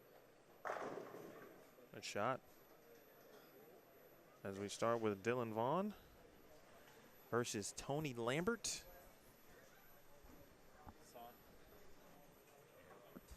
Emil Williams Jr. with Jeremy Thomas. Yeah, thanks for having me. Welcome. We got 8 matches. They start on 27 and 28, 31 and 32, then 39 and 40, and 43 and 44. Again, 1-game matches. This is Vaughn and Lambert. This is going to be a tough match right here. And then, what was our number again? 750? 754. 754 was the number to advance to the top 8. That was Daniel Dino. And he shot 279 the last game. And he is bowling where? To our left. He's bowling against the number 1 seed. Josh Lewis. I didn't get the final on Lewis, but it was a lot. I know that. 790, I believe. 780, something like that. So Dino Lewis, versus Lewis, excuse me. We got A.J. Rice versus Jonathan Cummins on 27 and 28. Oh, good spare. Nice spare. We'll take a look at 30. Ah, man. We'll take a look at 31 and 32 in just a second. Lambert and Vaughn got off quickly to a good start, both specifically, but they actually started first, well before anyone else. So Yeah. they're already in the 3rd frame. We'll keep it here for a moment. It's going to be a strike fest right here. Dylan is in good form right now. He's been bowling some of my local tournaments, and he is tearing it up right now. Tony also, he always tears it up. Dylan actually has an 878 series. Both players start with the front 3 over here. And as mentioned, let's take a look at Lewis and Dino. This is Josh Lewis. Josh shot 789 to be the number 1 seed. Again, taking on the number Daniel Dino at 754.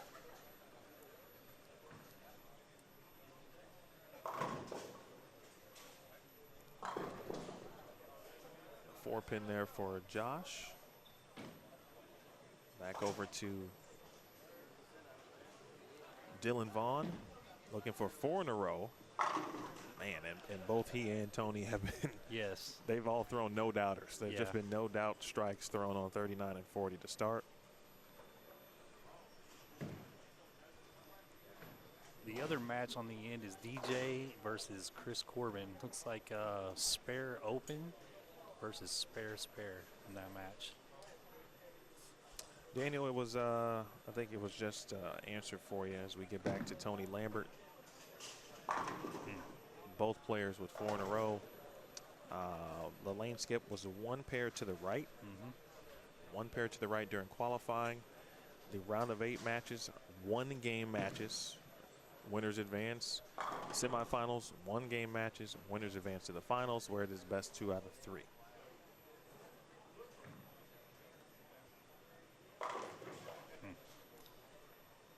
Nice shot there. He's been inside. I assume that would be, or was his comfort zone. He started in on the fresh in game 1. Another no doubt. This is going to be a tough loss for whoever loses this Man. match. Neither one has thrown a bad shot yet. A lot of people might not be very familiar with Dylan. I am. Dylan is very, very good. Dino just threw a bad shot. That's not going to be good. But Dylan is a very, very good player. And anyone who doesn't know Louisville bowling, Tony Lambert is an absolute legend around here. So this match is not going to be easy. I've heard a lot of stories about him. I told a story about my friend Daniel Farish, who was watching. tell me a couple stories back during our college days about Tony Lambert. We Daniel and I have a friend and former teammate, Brian Valenta, who bowled the Bradley last year, who's also two-handed. So it like prompted all these conversations we used to have back in the day. And for many, right, still learning about the style and not knowing that, man, here's a legend right here in Louisville, Kentucky. Absolutely. But unless you go to Louisville or surrounding states, perhaps you may not have heard of. Yeah, I actually talked to him the other night. He actually started bowling two-handed when he was 14 years old, I believe. And he's in his mid-40s, so he's been doing it a while. Dylan got that in. The first blink comes by Dylan Vaughn. All right, since he blinked, we'll take a look at Josh Lewis. Daniel Dino has picked up a single pin, and he split in the third. Just like AJ's got front four against Jonathan. AJ Rice is the defending Bradley Open champion. And Vaughn off camera chopped the 610.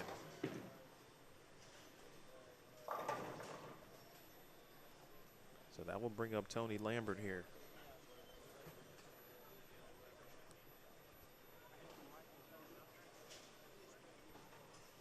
We'll see Lewis first. Wow, that could have been much worse. It's a good break. And there was movement on the 7-pin. I didn't get blanked. Huh? I didn't get blanked. Oh, I bowled 206. Hey. I bowled 206 game too. They said my sound's not on. Somebody said. Well, I just turned it down. Oh, you're good. Wow. So you can collect your money. Wow. I made $10 off of 207, and Tony missed to give Dylan a chance back in this match. Yes, DJ Chaffin is bowling Chris Corbin, and that is on 43 and 44. And that one looks pretty close to start. Ooh, all right, 7-pin, a little high right there. I think I know why if someone said you're a little low, They said it's on now. push it Closer. Push the microphone closer to you. There we go. Yes, that is DJ down there on lane 43. That boy strikes a bunch. In the Rice Cummins match, Looks like front 5, strike spare triple. yep. So AJ with, I'll tell you in a minute, front 6 after the late tap on the 7-pin, excuse me. Cummins is going strike spare 3-bagger. And then Daniel. Chris is struggling down here. Is it Dino or Dino? Daniel Dino. Daniel Dino. If you haven't watched Daniel, a lot of people get on Daniel about the way he throws. If you watch, he bowls off the wrong foot. But this dude, he is very, very, very good. He gets a lot of flack for it, but he scores big. You know, I don't know Daniel at all, but Super good dude. I think if anyone has learned anything about bowling, we've got a two-handed legend in this top 8. A young man who throws it traditionally not on the right foot in the top 8. I don't know what else you need to say just bowl how you bowl. That's it. Can you repeat shots? That was a good shot for Daniel, but it results in a 7-10, unfortunately. Doesn't look like he has a good look on this pair. So Dylan's back in the match now. He's shot. It's wild, too, when two players have really good starts, right, as they both did. And the only one with an open at the moment is Vaughn, but he right now, as you just mentioned, still with a chance to win the match because of the back-to-back 9 spares by Tony Lambert. Lambert can get to 268. First Lewis. In his match against Dino, he wraps a 10 back to Tony. Oh my. Team shaking his head there as he returns back. And now 3 consecutive non-strikes. And Vaughn can essentially strike out here in take care of business and advance potentially. Yeah, we had a small Bradley qualifier here a couple nights ago, and Dylan had a strikeout to win, and he did it. So Dylan can definitely go up and throw the strikes he needs, and that was on a very, very tough pattern. So Dylan definitely has that in his arsenal for sure. I remember watching Jonathan Cummins. I mentioned this in the chat earlier. He made it to the semifinals before he was defeated by Sean Rash last year. This year, he may not make it out of round of 8, and that's because A.J. Rice has got the front 6 on him. Yep. I gave him a little bit of ball advice today. Taking a little credit. Yeah, today I'm going to. Oh, messenger on the 7 goes for Tony Lambert. That absolute is filthy.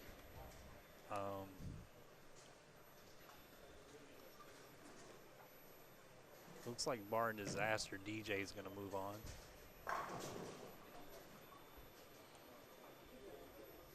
Well, no, they're a little bit closer now, 230 to 220.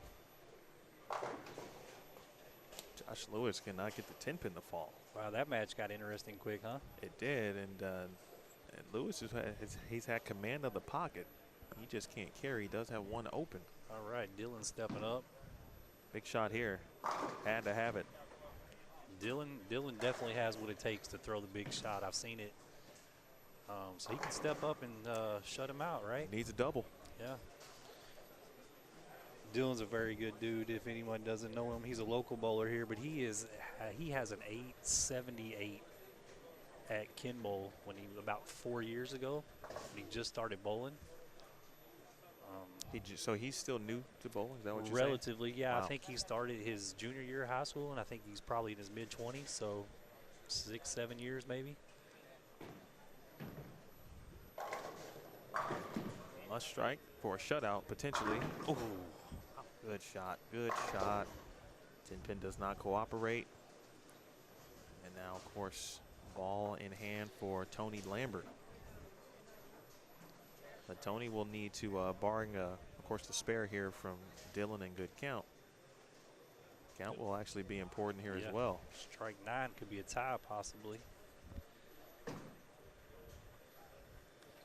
It looks like Dino just caught a bad pair right there because they're both struggling there. Spare made. See if Dino will get us a shot in before Dylan's next shot. Again, strike to get Dylan to 245. We'll see that here in a moment. This is Daniel Dino, 8th frame.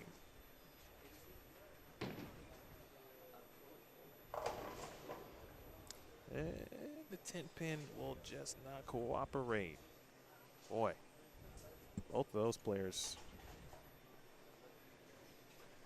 not having fun on 31 and 32. Again, no re-oil. It's a big shot there. AJ's in command. I think he's got front 9. He's going to move on. This match down here with DJ and Chris, I tell you what, I think I can't see from here, but I think it can be a tie possibly. Well, we know we've got the tie possibility right here. Yeah. First and foremost, Tony has to strike here. If he doesn't, Dylan Vaughn's going to advance, and he will take a moment.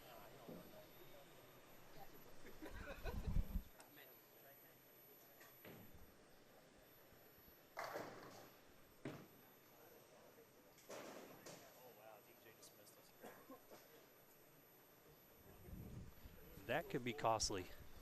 Chaffin just missed a spare, but here is Lambert. First one, that's what you need first and foremost. So Chris could strike out and win by 1, I believe. So was that strike 9 out there? No, he struck and then he 7 pin and then he missed the spare. Okay, in the 10th frame. All right, Chris got the first one. I believe that's 224, and I believe Chris has 225 out. You can kind of see it on the right end of the screen. Chris is on 44. I think that's the only match left. AJ's going for 300. Yep, he's got front 11. He is going to defeat Jonathan Cummins. It looks like maybe Josh Lewis will go first here. We'll get that shot in. It looked like a strike from here. Oh, all right, so if I can see correctly, Chris strikes here. He wins by 1.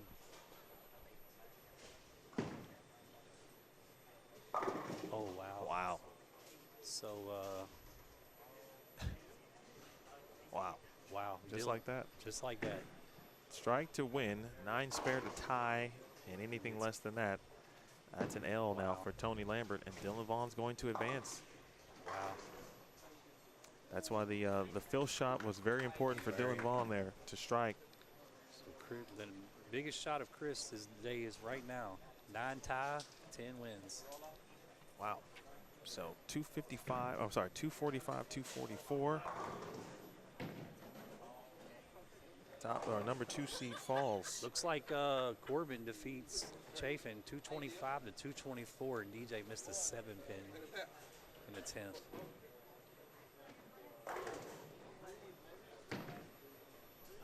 All right, our final match here. Daniel Dino, 10th frame. Did AJ shoot 300? Looks like it. Yes, he did. So for some math, because I bowled on his pair, he went 79, 78, 300 the last 3. I'm pretty sure that's what he had. 76, 78, 300 his last 3. and this is your help, right? This is He was throwing some other balls that I weren't. I said, try that absolute, and hasn't done anything wrong since. Daniel Dino is going to unfortunately fall here. He was the number 8 seed, got in at 754. Of course, 9th was 752, and that was Robbie Oakley, the young high school standout that Jeremy was mentioning. Yeah.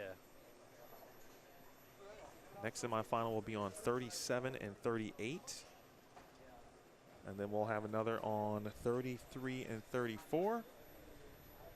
So we're going to have Lambert and Corbin, 2 local guys, versus AJ and Josh Lewis. No, Vaughn. Yes, Dylan Vaughn wins by 1. Vaughn, and Corbin. Chris Corbin wins by 1. Rice and Lewis. The only one I'm not familiar with is Josh. I've never met, I don't know Josh. Well, you're about to know him now. Yeah, right, absolutely. I'm sure he's good, obviously. I'm not sure where he's from. I don't know anything too much. The other guys I do know. Chris Corbin and Dylan Vaughn are 2 local guys. AJ, obviously, everybody knows who he is. And Josh Lewis. Do me a favor. I'm going to go make some adjustments. Feel free to just let the folks know what we're watching, All right. who you are. All right. I'll answer some questions. Yeah, and, you know, tell them how they can bowl a Thomas tournament. All right. Well, the next tournament we have is March 12th. It is sold out. It's a 50-team trio tournament. We do not have any openings right now. That we do this once a month, and for the last 6 we've sold out. So if you want to get in touch with that, check out Thomas Tournaments. You can check out some stuff that we'll be doing. We're definitely going to have some bigger tournaments in the summer. But during the wintertime, we focus on the trio. All right, guys, advance to your next round. So if you have any questions, please feel free to ask. You want to know who's left? We have AJ Rice versus Josh Lewis and Chris Corbin versus Dylan Vaughn. Number 3 seed Chris Corbin will be bowling your number 7 seed Dylan Vaughn on 37 and 38. This round, guys, there's no practice. You go in again. It's single game elimination. Single game eliminations. And then the finals is best 2 out of 3, I believe.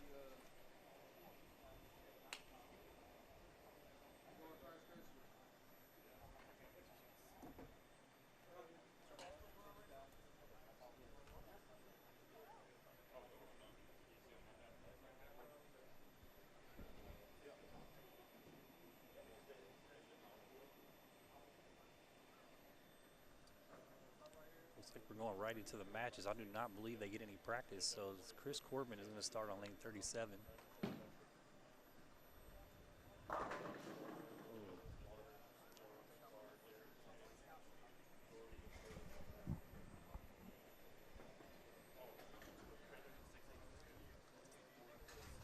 Well, maybe they are getting practice.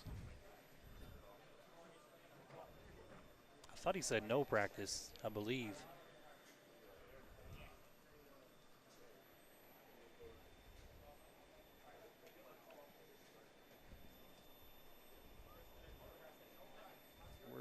positioning some cameras for you guys to watch the matches. Thanks for joining us here. We are in Louisville, Kentucky. This is the Fairfield Singles Shootout, the opening event of the 2023 Bradley Open. Today's field was, we had 52 entries. I myself did bowl, not very well, 696, and I finished, looks like 26th out of 52, so not bad. Missed cashing by 40.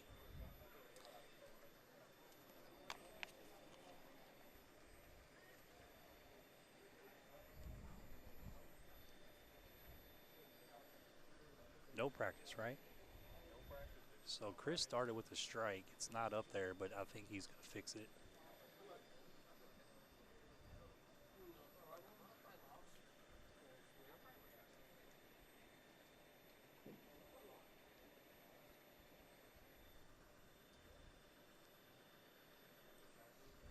So you were watching Dylan Vaughn on lane 38.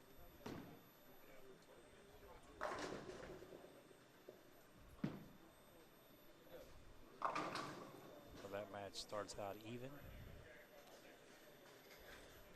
The other pair is AJ Rice versus Josh Lewis.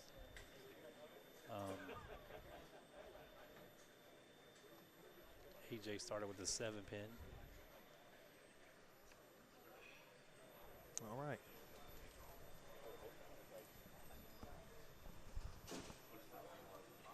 I'm about to tell Jason, hey, we got to build in like 3 minutes for me to go make the adjustments. Yeah. He said we're going right into it. Like, oh, snap. Yeah, no practice. I thought it was a 3-game, but I was wrong. Ooh, that's a tough break. The finals best of 3. Okay. Just the finals. Everything else is 1 game. It's definitely a shootout. Quick, fast pace. Nice warm up for the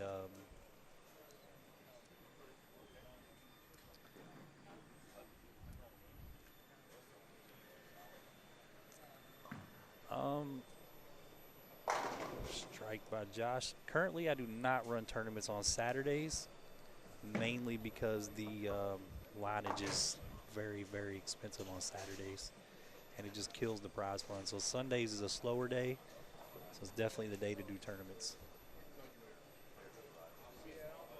Folks, let me know on the audio too. I just turned myself up. I just sat down. I know it's we only want to hear from Jeremy at this point. He's got all the cool stuff. As Corbin will go first. The southpaw. I said this earlier. Go ahead first. No, you're good. No, go ahead. I was just going to say Chris keeps his game nice and simple. He strikes a bunch. Keeps it in play, makes his spares. He's a tough opponent for sure. I was going to say something to that effect too, although I saw him kind of just on my left or right. He never was really in front of me for a long period of time. And the amount of lefties I've seen so far in this tournament, and I know it's just today, but when you see a lot of lefties, for me, just because we know we don't typically see that many in a normal tournament setting, so I'm like, oh man, this is like, I'm like loving it, and I'm not left-handed. Typically, this house plays lately.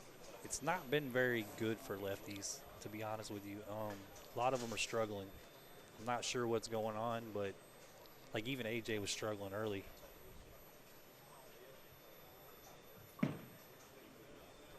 Yeah. So for those of you who are just joining us, my name is Emil Williams Jr. First of all, welcome to Bowlstream TV. If you haven't already, please subscribe to the channel. My goal this year is to get to 10K. We're at a little over 5,900 at the moment. So hit the thumbs up. 10 pin is made from Dylan. Smash the thumbs up. We've got doubles tonight, and then every round and squad of the Bradley Open Saturday and Sunday until we get to a winner. Last year's winner was AJ Rice, and so he is looking to defend that title. We'll talk about some of the past winners, some of the history of the tournament. We'll have some special guests. Of course, Jason Lutchwall will be here. We already got one. Jeremy Thomas has been with us, or been with me for about, I don't know, almost an hour at this point. Hanging out, telling me some stuff that I certainly may not know about some of the local players for sure, which is always helpful. Neither one of us still knows about Josh Lewis, but I do remember seeing him last year bowl the tournament, the Bradley specific. But he was the #1 seed, and he shot 789. He went 289, 258, 242. Yeah, he's the only one I'm not familiar with. Obviously, he's got a great game. Obviously, just not seen him before. I don't do a lot of traveling, but my fair amount. So if anyone does know where Josh is from, I'm sure I can find out. He's definitely not anyone local around here. I just saw Daniel's comment on with Lambert's 8th and 10th frames talking about carry here at Executive. It's tough. I will say the 710 is never out of play here. I did see one early. Look, Well, I mean, officially, by the way, you're now welcomed into the Bowl Stream TV family. Black Cloud. And not just Bowl Stream TV, but any live stream platform, Bowl TV, whatever you want to call it, because you just Black Clouded this man. Well, I believed in the Black Cloud for a while until we started having 300s on my stream. But there's something about it that it's always there. The 710 is always there here. I don't know why, but this is where I bowl mainly in a lot of tournaments here, and it's just something that it doesn't matter. It's if you miss left or right just a little bit, it's the angle, and I know that's all on me, guys. Thank you, Dusty. Josh is from Weaverville, North Carolina. Okay. Both lefties went up at the same time. One struck. That was A.J. Rice, and that was a huge double. You know, A.J. obviously just coming off shooting 300, right? So he gets to a new pair, and he said this before. They were unsure whether or not they got practice, and obviously going right into it. You know, he said it could be 190 coming. Obviously, you never know when you get to a new pair. And we've seen right here. This match just went from front three to Dylan's back in it.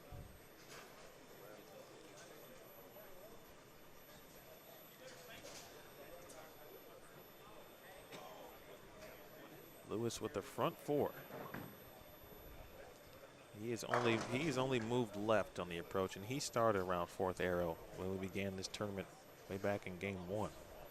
Looks like to me from his scores, once he figures them out, he's going to throw a bunch of strikes the way it's looking.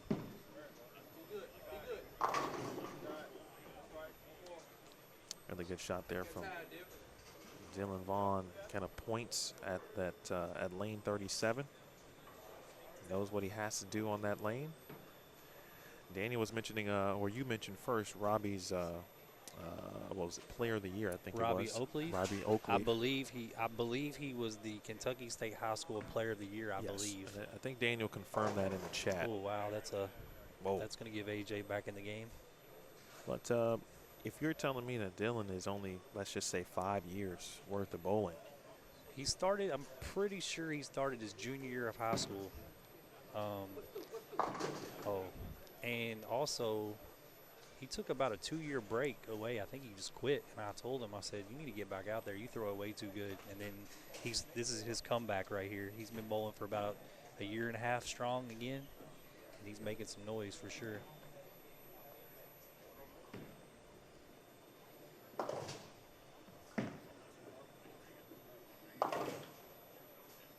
We'll get to.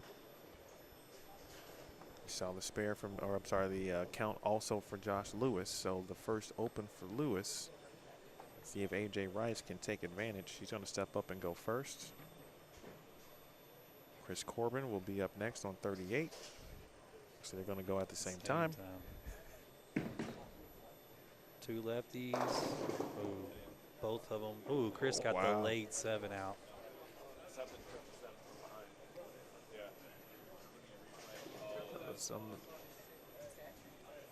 Nicely done there as someone clipped a 7-pin late. And it fell forward. You don't see that very often. Yeah, you would think something from the back may have came back and got it. Let's see if he can double up here. Oh. Looks like he changed his angles up a little bit. Chris plays pretty straight, and he's kind of letting it belly a little bit there. So that's going to put some pressure on Dylan. That's now.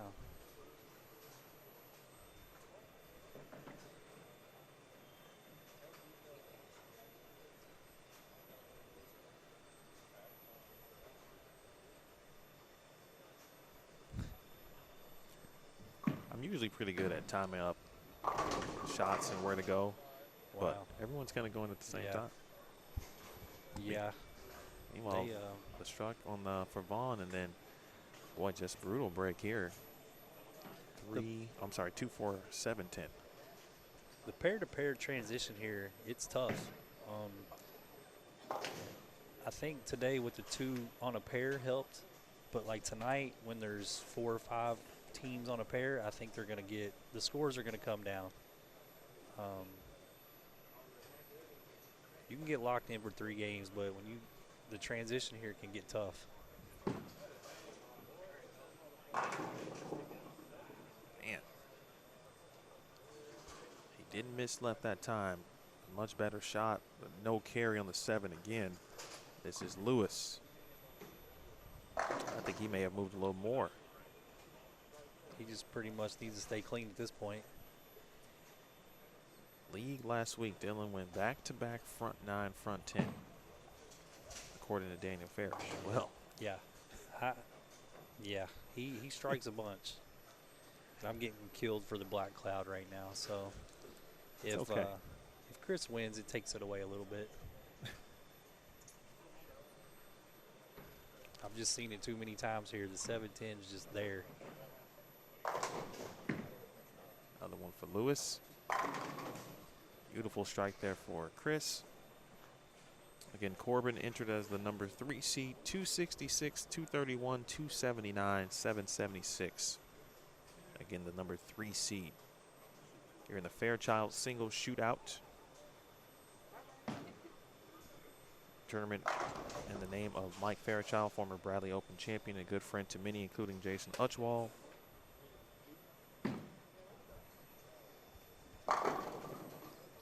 So it looks like it's going to be Corbin and Josh Lewis most likely. Looks like Dylan caught a rough pair and so did AJ.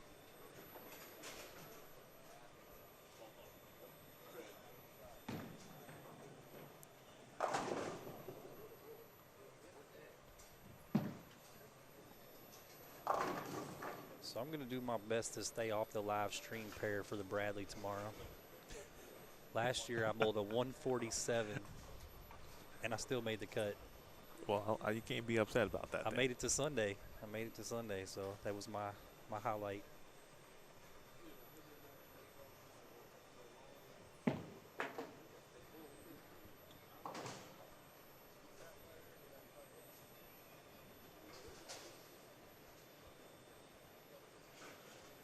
Well, we've seen wilder things happen, but it doesn't look like. Got out of that one. About a second later. It doesn't look like Josh Lewis is about to relinquish this lead, but that was about a half board away probably from being a 2-8-10.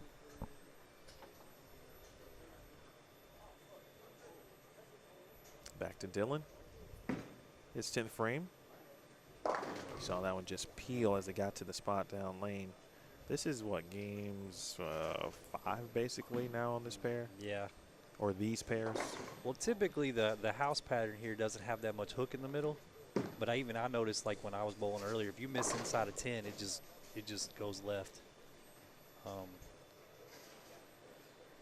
which is not typical. But this is a modified house shot, so modified just enough. Yeah. Especially if you bowl here, right? And you just hit it on the head. Like you know what you were expecting from the house pattern. Wow, that was an interesting hit. That was like back-to-back potential trouble frames for Josh Lewis. He's going to advance, but that could have been 2-8-10 and then 4-7-10. Yeah, you give AJ a chance. You don't want to do that.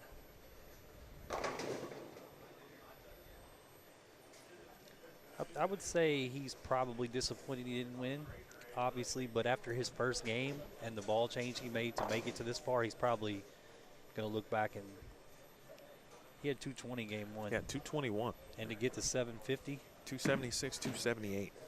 Yeah. Last 2 games to advance. Yeah, I watched it firsthand. So coming back, shaking his head. You understand the frustrations. Well, we reached the final 2. It'll be Josh Lewis, the #1 seed, versus Chris Corbin, the #3 seed. Corbin advances shooting 227.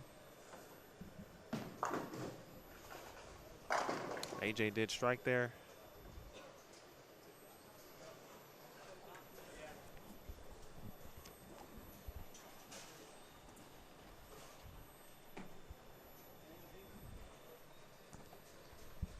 He's trying to get a little bit of info. He's trying to get a little bit of info because he's obviously from North Carolina, but that's all so far. Obviously, he knows who he is. So he strikes a bunch. All right, 227, 211, and then Vaughn shoots 169. So I'll need to make 1 change. And let me go do that right now since they're going to probably go right into it. No surprises here from me.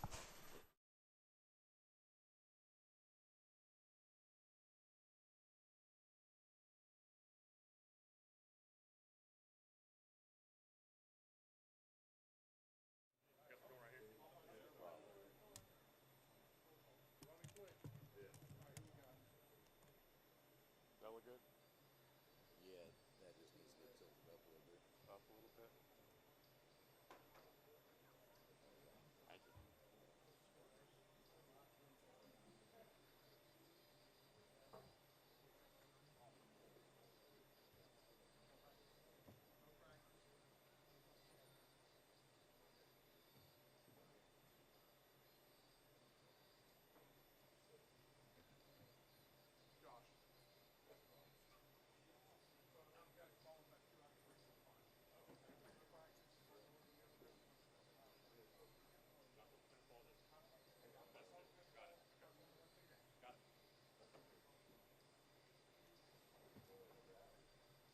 Now you're higher seed, so you can pick where you start.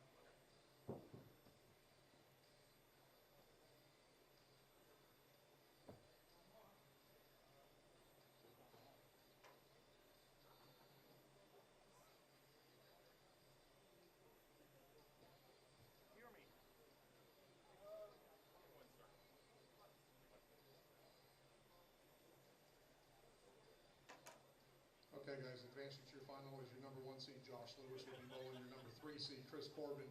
This is a best 2 out of 3 final. First person to win 2, Josh will get choice, lane choice. No practice again. Good luck and good bowling, guys.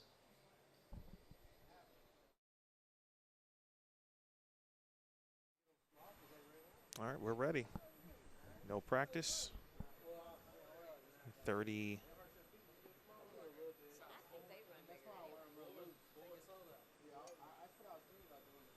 Excuse me, 35 and 36. Here's your bracket final finale.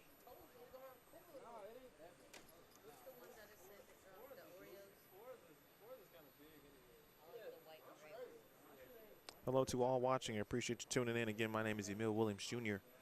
Appreciate all of the likes we've got. Hit that thumbs up. Please be sure to subscribe to Bowlstream TV. We've got you covered all weekend long. We've got we'll have lanes 31 through 34, 35 through 38 covered for you this weekend.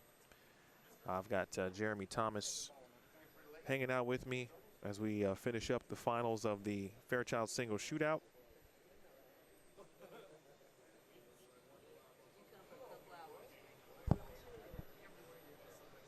Josh Lewis is going to start. Again, no practice.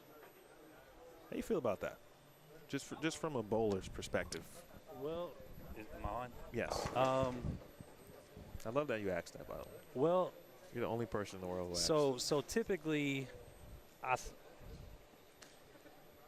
guess it's no advantage to either player. Sure. I like to give, so we do the trio, we give 2 minutes of practice. So whatever you can get in 2 minutes, be up and ready. They know it, and that's kind of how we do it. A fast event like this, like where you're just trying to have a little sweeper shootout, I mean, it's fine.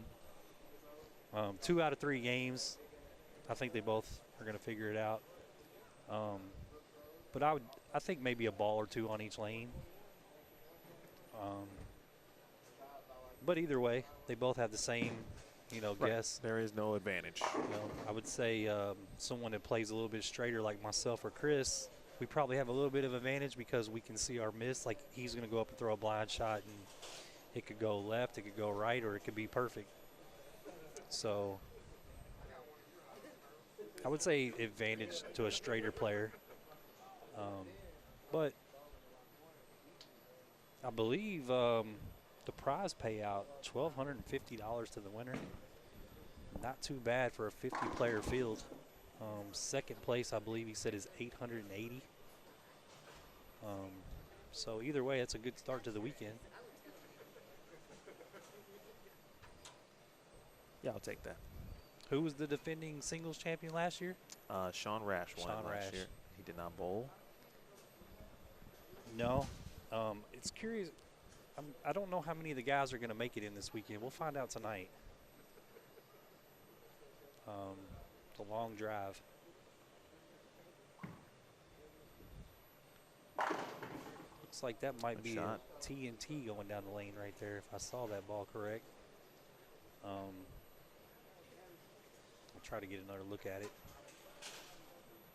Pretty sure that's what it is. Appreciate you updating us on the payout. I believe he said third and fourth was right at 500, 440, somewhere in that area.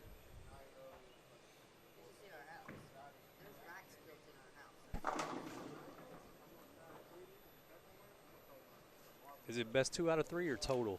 It is, from what I understand, from what I was told, I should say, it was best 2 out of 3.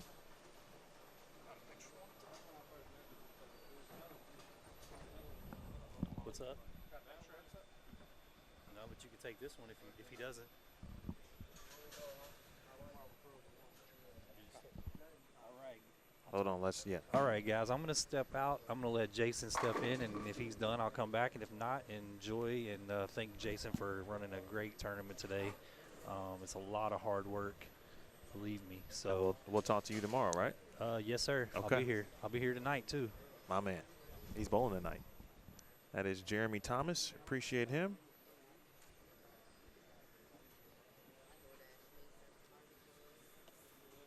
Jason Utwall will join us. We're just talking about payouts. He's going to tell us probably about that as we watch Chris Corbin continue to strike here. He's got the front 4. And last year I found out, every tournament director, Jeremy knows this because he's now a tournament director, and I know it from being in this chair as just kind of a live stream individual, someone who covers bowling for a living. Whenever a tournament director sits down, typically it's like probably maybe their first real chance to have a break, and they're really not even on break when they do. How you feeling? Start of a long weekend, you know. But I think all my weekends have been busy recently. Directing or putting an event or a weekend together like this is crazy to begin with. And then, as you know, I took on coaching this year as well for the Midway Girls program. Yeah, so shout out to Midway University, folks. Watch out for them at sectionals. Yeah, they're super happy. I mean, the boys have been before, and they had another great accomplishment. But this is the first time the girls have made it, and so, they bowled really well. You were there firsthand, able to see how they were doing for the Hoosier, and last year I think they finished 52nd, and this year they make top 8. So I'd say drastic improvement, but definitely very tiring to add with my normal schedule. Well, you came at the right time. We've got ourselves a match here. It is best 2 of 3 now for the finals. Yep. Every match leading up to this, or each round, just 1 game sprints, and we saw some matches that started well, didn't kind of end as good, and then we saw some matches that were clearly like the pairs were a little squirrely, especially at this point in the tournament.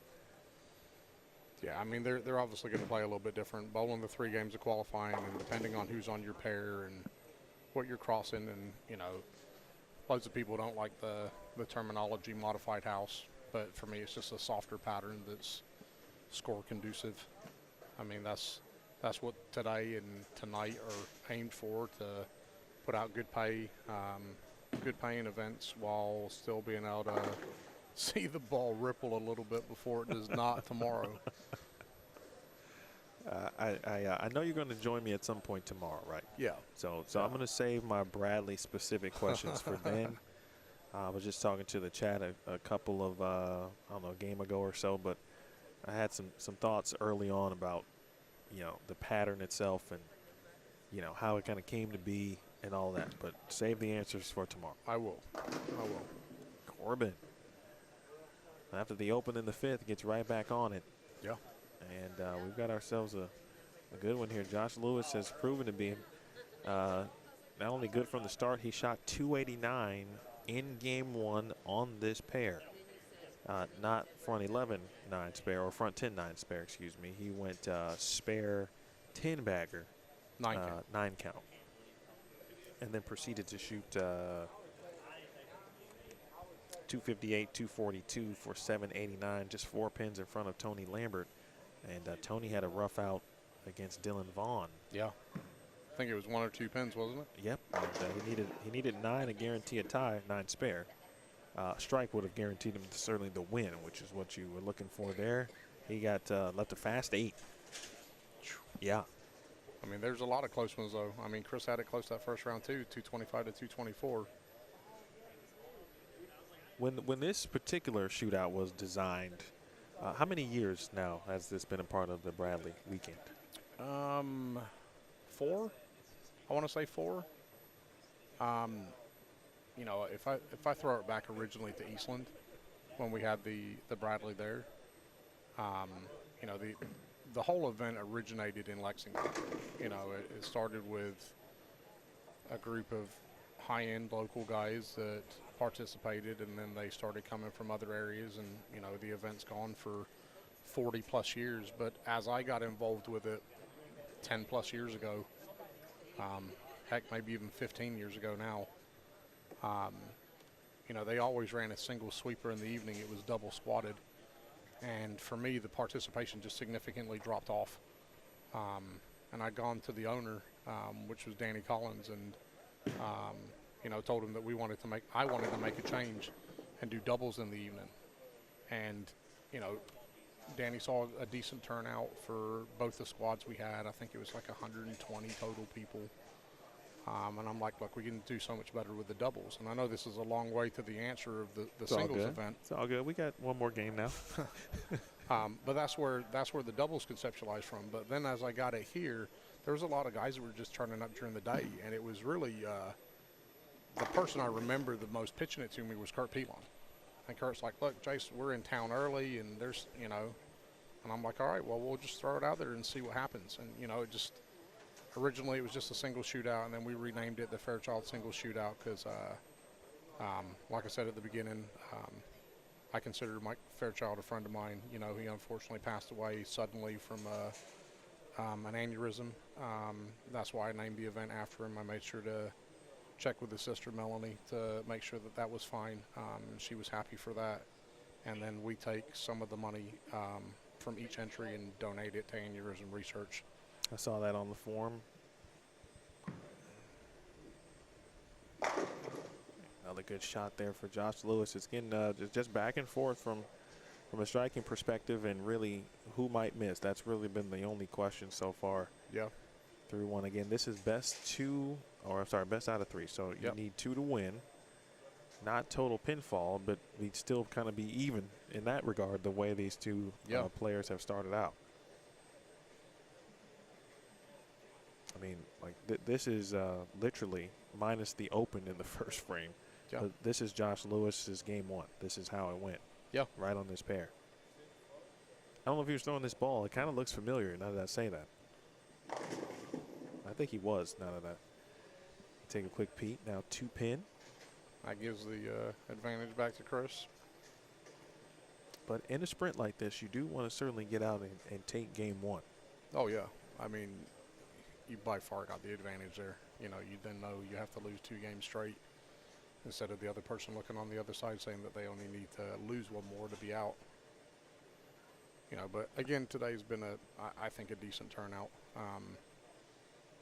You know, going back to your original question, Emil, on the start, you know, we didn't start with a lot of people for this event. I think it was like 30, 40 people. Then it went to 50. Last year it was low 70s. You know, we've had some different events conflict with a date, and we made a date change ourselves. Right. This year right at 60, you know, so you look at the last 3 years and average out at around 60 people per, coming in at 11, 11:30, bowling 12, 12:30. You know, I think some events would love to have 60 people at 6 o'clock in the evening. Absolutely. You know. So there's no question about that. You know, and I think the money payout's good, personally. You know, we had, like I said, right at 60 people. I think it was 59 or 60. We pay 1 in 5. Top 12 cashed. 12 gets their money back. I think if I'm remembering correctly, it was 110, 120, 130, 150. 220 for each of the guys that got knocked out in the quarters, so they doubled their money. Semifinalists just made 440, so they got 4 times their money. Whoever finishes runner-up here will get 880. And then first place is what was advertised at 1250, so they get 12 and a half times their money, 12 and a quarter of their money. At an entry of 110. At an entry of 110. It's definitely worth the time if you get here early enough, and certainly Jason makes it known on social media. You know, so if you do want to bowl, you can plan ahead. Yeah. Right. Fairchild is out there. The single shootout, the double shootout info is out there early. Yep. So if you want to make it a full day, you certainly can. Yeah, and I'll definitely apologize to people for this year. I think I said I made a post earlier this season. Heck, it might have been a month ago. That this year's been really hectic for me personally. I haven't been as much on it as I normally would be, because this is like a, you know, for anyone out there that runs tournaments, like we said with Jeremy and yourself participating and being there for the stream, and you know, all the other guys out there that run big events, they know that it's very time consuming. And it's a lot. It's not just a 1 week, 2 week job. You know, there's probably a lot of people on the stream that have participated a lot but may not have ran a lot of events. And for me, this event is an 8-9 month a year job. Unfortunately, my last 8 to 10 months, as I've told you, has not been super easy for me. My son Cyrus was diagnosed with a tumor. Fortunately, it wasn't cancerous, but he's bounced back and persevered. My wife Brandy had 3 surgeries. Our house flooded, and it's still not fixed yet. Hit a deer doing 70 miles an hour. Never done that before, and don't want to do it again. And then we lost a family member a couple weeks ago. So, you know, that's been the gist of our last 8 to 10 months, not including day-to-day job. We've got a 16-month-old at home. My daughter's bowling college, as you know. You know, it's just doing all the projects, doing the work, running the largest bowling center in the state of Kentucky,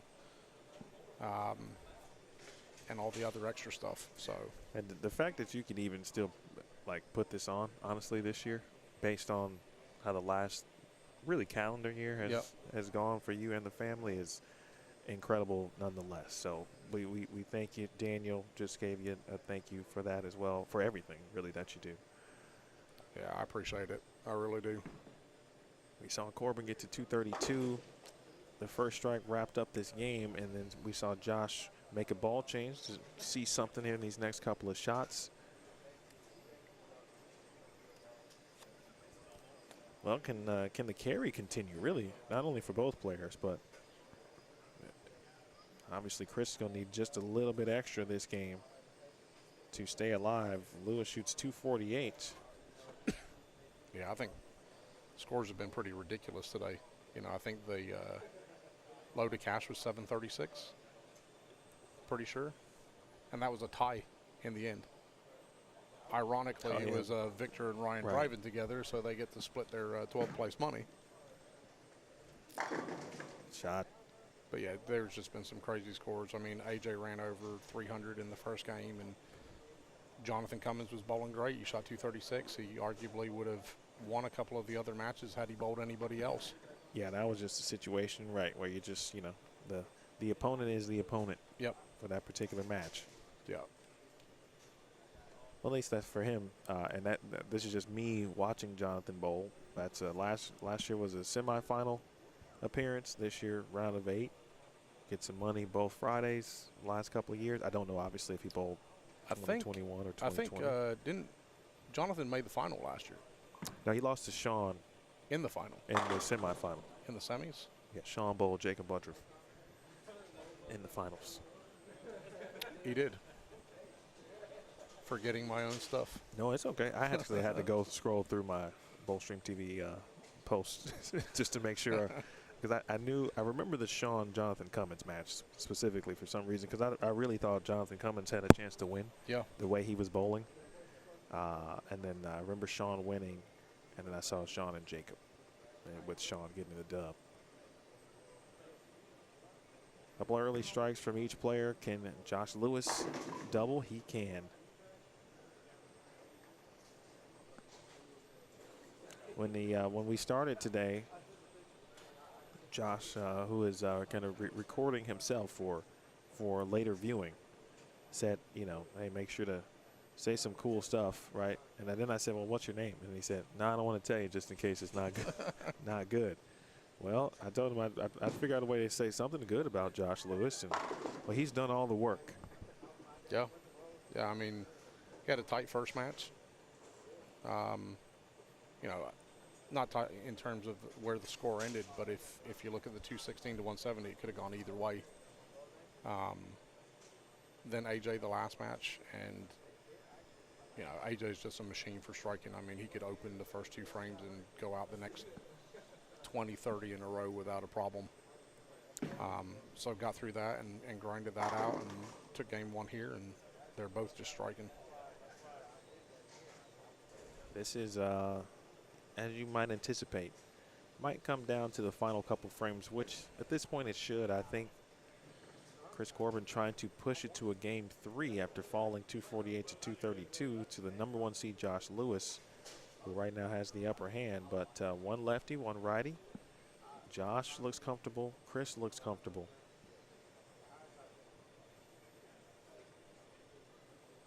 Again, don't forget, Classic Double Shootout tonight, 7 p.m. Eastern Time. Yep. Didn't like that one. Still have spots on that roster as well. Normally it fills up.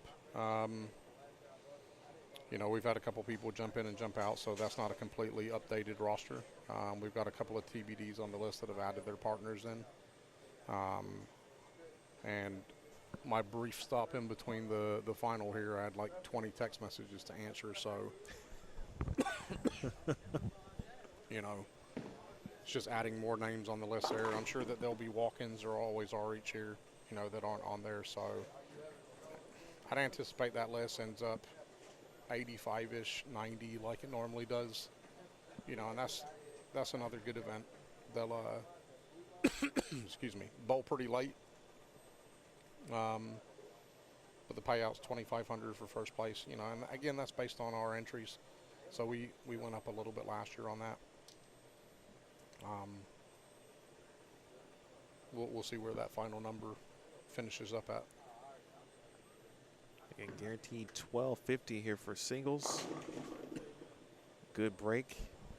It could be a couple of 2 pins for Josh Lewis, but 1 falls. And then guaranteed $2,500 for doubles tonight. Similar format too. 3 games. 8 teams will advance. Yep. Bracket play, and then until we get to the final champion. Yeah, the only difference there is it goes to Baker. Oh yeah, you're right. Right. Yep. So still 1 game. Best 2 out of 3. 2 out of 3 for everything. All the way through on that one.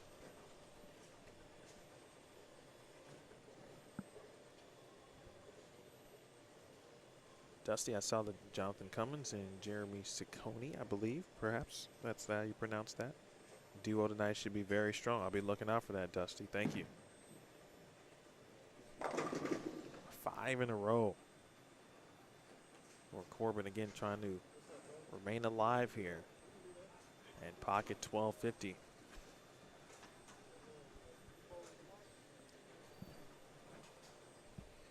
I do admire those who will bowl every event that they can.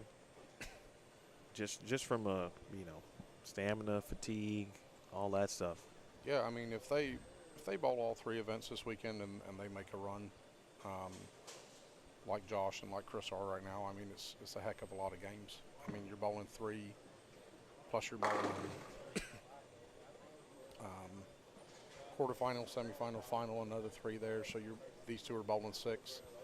If they bowl the event tonight, they're bowling another 3 plus the Bakers. And anyone that thinks that the Bakers is not as much of a drain, it's probably as much, if not more. You're bowling another 3, so you're at 12. You're bowling a minimum of 11 tomorrow if you make the first round cut. And if you happen to not make the cut and you go back in through the Desperado, you're bowling another 2. So, you could be potentially at 25 games before you even hit Sunday morning, which is another 6. So there's going to be somebody in here that makes the top 8 in each one of these events, and they make the top 8 for the Bradley. And whether they win it or not, I don't know that. But, they're going to be in the 30-plus game range. Easy.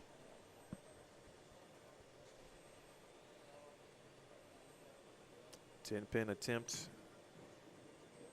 converted for Lewis as Chris Corbin with the front 5. A couple of the people checking in. Eddie Langdon wanted to be here this weekend.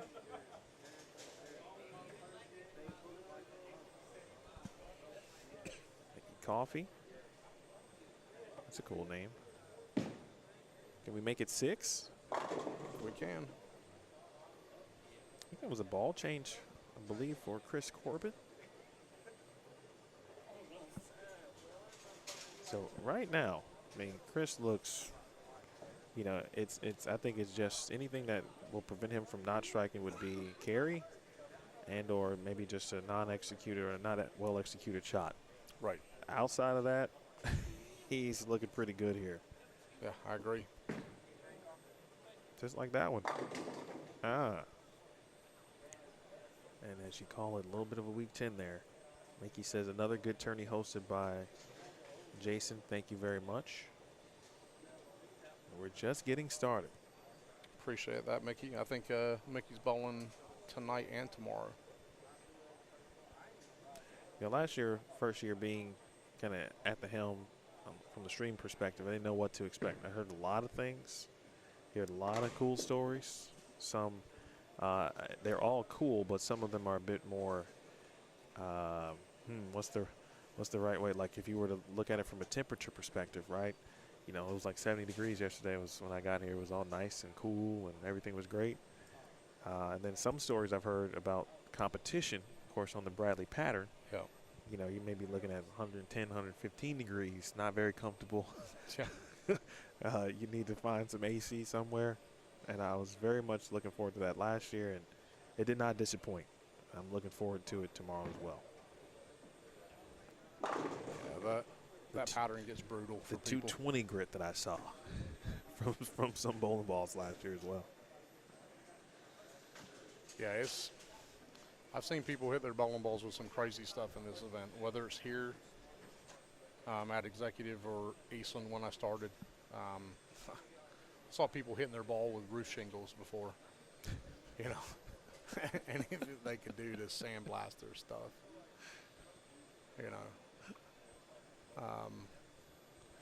Wow. It's comical,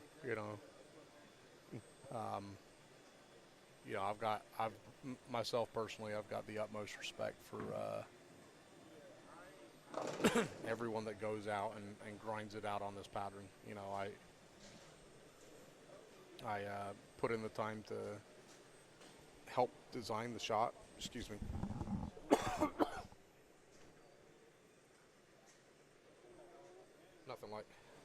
nothing like allergies getting you. Yeah, I put in the time to design the shot or give feedback, and you know, I've got a couple of people that I trust that give feedback to me on the pattern.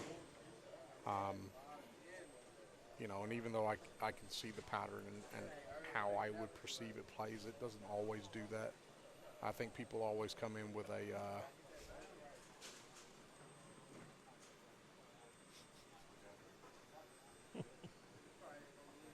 It's a good idea. yeah, Daniel, that's a pretty good idea. I mean, heck, if they swept all 3 events, I'd say that they deserve more than $1,000.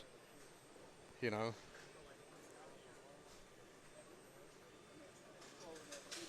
Yeah, I mean, I think that's pretty neat. I mean, if someone would it be able to come through and win the singles, win the doubles, and win the Bradley as well. You know, kind of a trifecta of the Bradley weekend. We'll see if we can work something out like that. Maybe someone on the stream wants to sponsor that for next year. I'll put it out there. I don't mind. I think it's a good idea. But for the pattern wise, like we were saying, it's brutal. It's tough. It forces you to do things that you typically wouldn't. You know, it's not a shot that I would always recommend somebody to always practice on, because you have to understand what you're doing and be able to reset afterwards.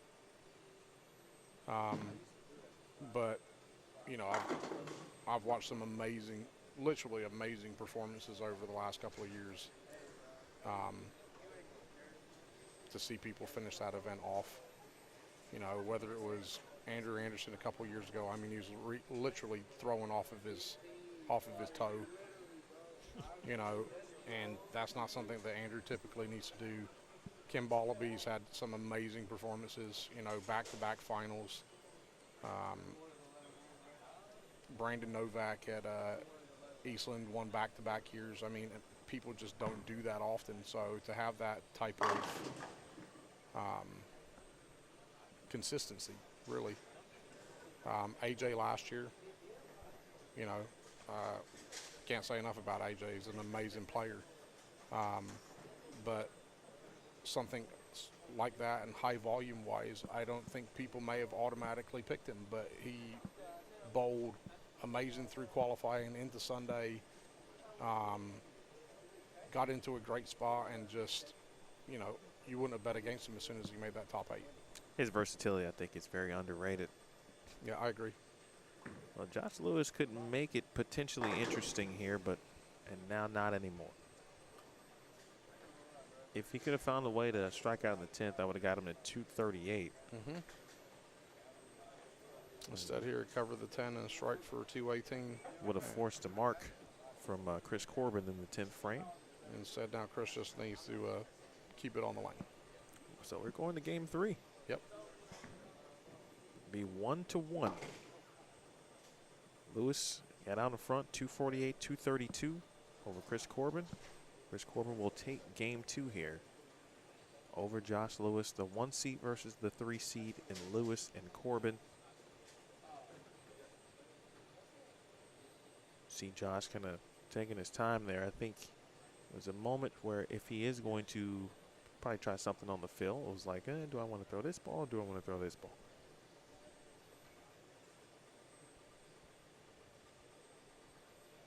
We saw him try this ball in at the end of game 1 in the 10th frame. He actually had 2 shots to deal with, or to have, I should say then.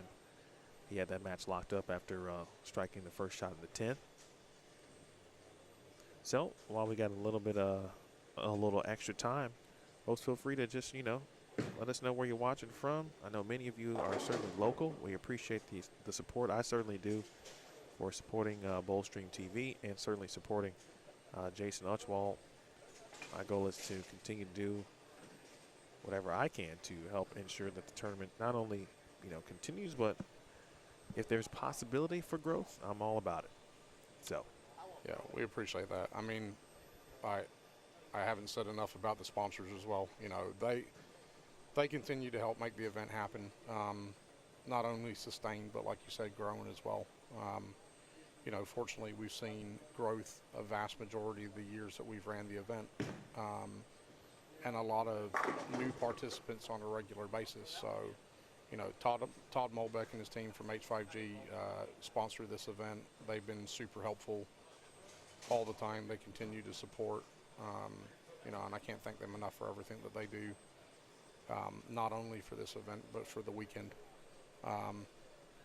Motive as well, you know, I fortunate enough to be part of the team with Motive, you know, and everything they do is always super supportive. They help whatever way they can, and, you know, I would tell anybody, not being biased, that if they haven't tried a Motive ball, I would encourage them to do so, to see something different.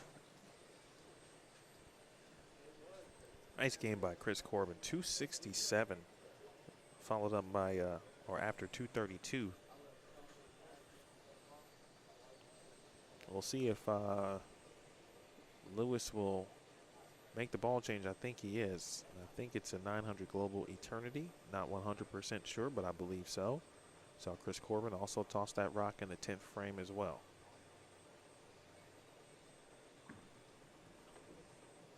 All right, there's one. Can't start better than that, right? This one might come down to 300. For somebody to win this tournament, it might take 300.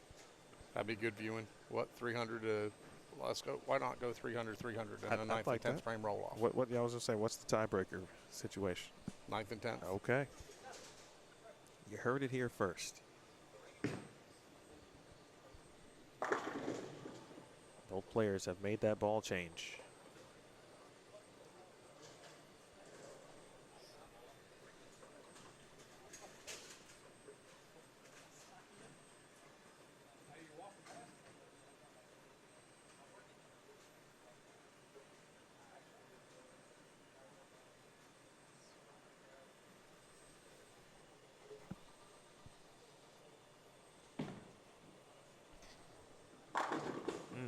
That ball still recovered.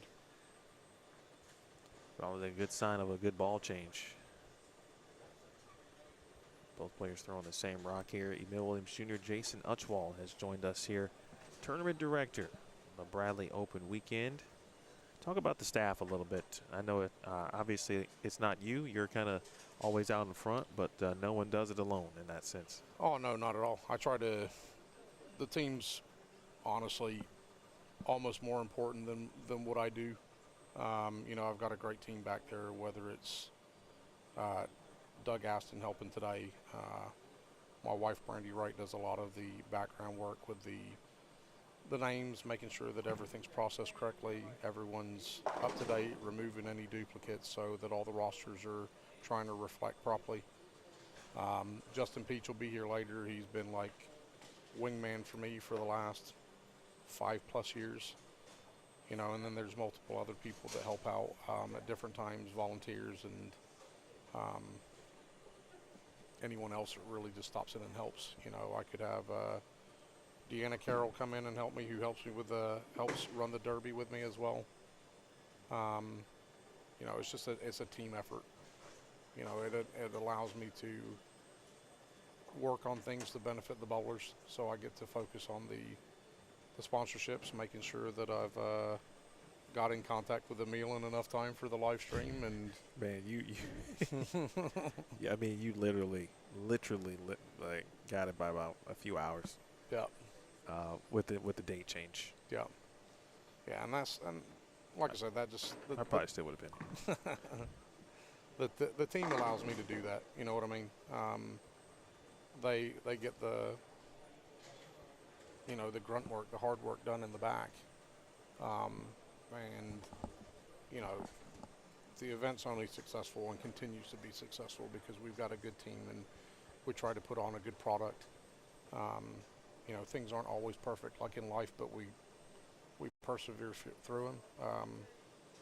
You know, and then it allows me, like I said, to do the things to the marketing, the branding, the bringing in more dollars for the bowlers, which is important.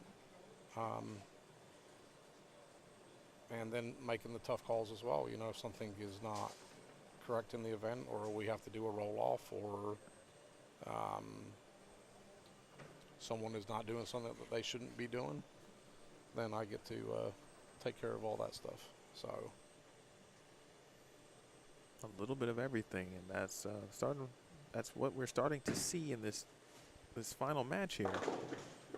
Out of trouble there. We were, you know, I'm like, this might take 300, and all of a sudden, both players made the ball changes. We saw an odd 8-10 leave in the second for Josh, and then 4-pin. And now Chris Corbin gets a break, just leaving a 7-pin. Hello, Matt. By the way, thanks for watching. I think Chris thought he had missed that. He had already turned his back, but not in a good way. You know, sometimes you turn your back, you know you made a spare. That one, he kind of turned his back like, I don't think that one's getting there. And he turned around almost in a little bit of shock. But I appreciate your match. Hopefully, at some point, you can make your way to Louisville, Kentucky, and bowl this event. David's watching from Utah. We got Tasman watching from Texas. Of course, Dusty and Indy. Richard's watching from Minnesota. Chris Corbin leaves a week 7. Bluegrass is down the way in Frankfurt. David Barber and Salisbury.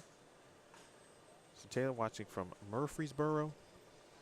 Yeah, and I was just reading Matt's comment on there as well. I mean, Matt, I think we'd all love to see a way to have more money in bowling in general. You know, I watch a lot of different sports, and you know, of course, people associate your bigger monies with your footballs, baseball, basketball, soccer, the whole 9 yards. But, you know, I watch a lot of other sports as well, or activities, whatever you want to call them, that may be comparable. And, you know, I'm a big fan of darts, personally. Always have been. I grew up overseas. But the money that they pay in darts is ridiculous in comparison to what we pay in bowling. You know, you're looking at some of their larger events paying 2, 3, 4, 500,000. You know, they're throwing darts. We're throwing bowling balls. I mean, it's comparable. You know, they're throwing at a board. We're throwing at pins. I mean, I'm not saying that there's less skill involved in darts or bowling compared to each other, right, but it's a comparable activity. And their money is just ridiculously high, and that's great for them. You know, I'm super happy for the people that participate in that sport, and they're getting paid. But you've got a lot of people that are out here working hard that would love to have bowling as a career, and I think all it really needs, and this is not anything negative about the companies that currently sponsor bowling, but I think we need to find other people that may be interested in sponsoring as well. You know, the people that sponsor the Bradley, I couldn't ask any better for. You know, they're supportive, they're committed, they're 100% behind everything that we do. I think like a lot of other events that have different sponsors. You know, but I think there's got to be a way out there that other companies get involved.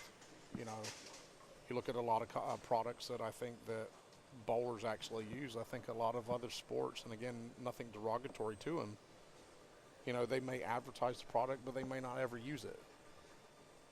You know, so it's all well and good if someone's out there drinking a can of Monster or Red Bull, but they're never really using it. Where you've got guys here that are probably drinking and using those products on a regular basis to make sure that they can get through their 6, 12, 18 games of play. So, no doubt about that. The ball change, by the way, for Chris Corbin. Put the eternity down. I believe he went to an absolute. And it looks like Mr. Lewis going back to kind of the ball that got him here, if you will. But he's trailing. Not by much if he can strike here. It'll be just 12.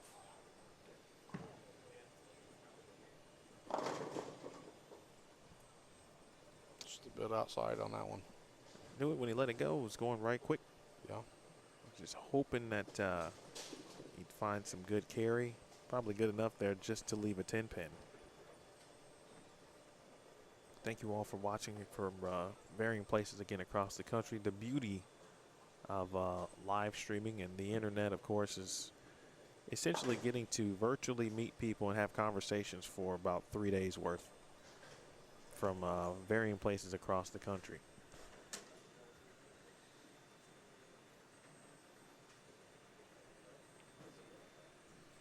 Madigan in Santa Monica. We've got West Virginia. So thank you so much. Again, double shootout. That event's already ready, scheduled, ready to go.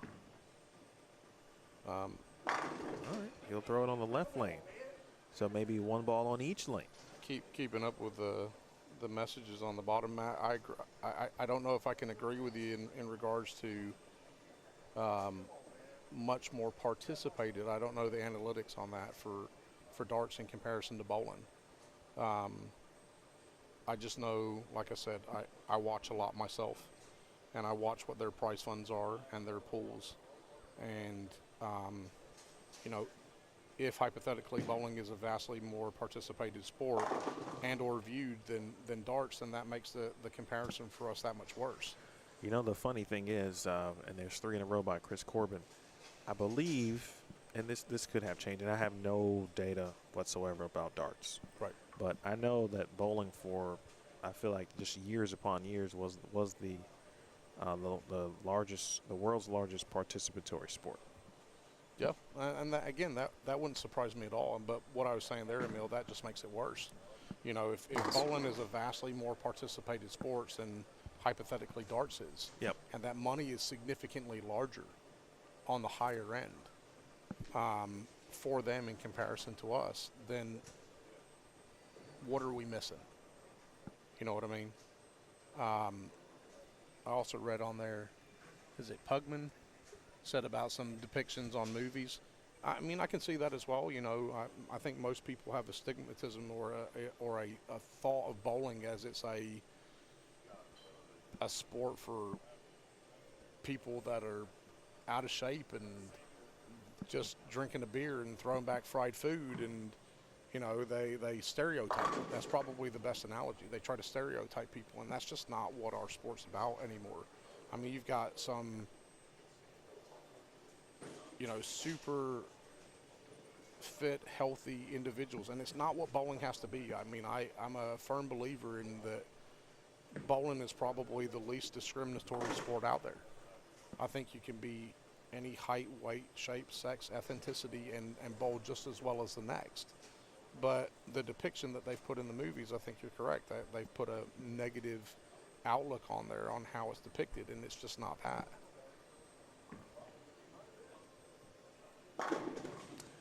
Well, Josh Lewis has gotten the left lane down with the Eternity, but he went 10-pin on the right lane and then 4-pin on the right lane, and really kind of took him out of any opportunities here, unless Chris Corbin does something really wild here in this 9th frame, or it's going to be Chris Corbin taking home the Fairchild Singles Shootout title here in 2023.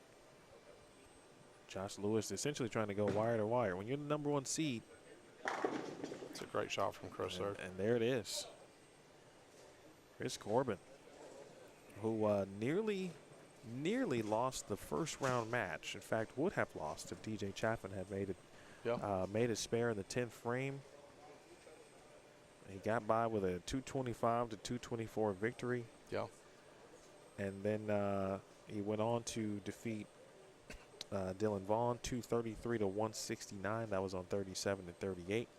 It took him 3 games, but he's going to claim the title. It's another great shot there. He started with, again, the Eternity. Decided to make that ball change fill of the previous game. Then went week 7, went back, changed again to the Absolute, and here he is. As Josh Lewis will speed things up now. Jason Uchwald's got some checks to present, some pictures to take. Yeah. I mean, overall, that's a good 3-game block there from Chris as well. I mean, he's going to hit a minimum of 1 here for 255. That'll put him on 754. You know, averaging 251.33333 for 3 games. And he shot 776 to qualify for the top 8. Yeah, not too shabby there. 1530. His low game today is 225. Well, nice bowling. Nice bowling by Josh Lewis, too. Emil, I'm going to jump off here for a bit and go and hand out some money. My man, I'm going to watch you do that, and then we'll call it a day here. That is Jason Uchwal, tournament director here, Fairchild Singles Shootout, Classic Double Shootout tonight, and then the Bradley Open officially underway in the morning. So we'll watch Mr. Corbin receive his prize money. Very interesting notes on from the dart situation, though. And I would certainly take Jason's word for it because he watches darts and has played them, as he mentioned. But that is very, very interesting to learn and to think about. But I think most people who are in our sport, and I know I've done it, just kind of sit sometimes and just think about how can we, make bowling a bit more respected around the, and I won't say around the world, but really amongst decision makers, those who, these brands and companies who, have these surpluses of dollars they would use or like to use in their marketing budgets. How do we get those into the hands of our PBA, PWBA, high-level amateur players and champions, and even amongst our youth today as well, who have proven to be spectacular players and continue to prove it in their own right.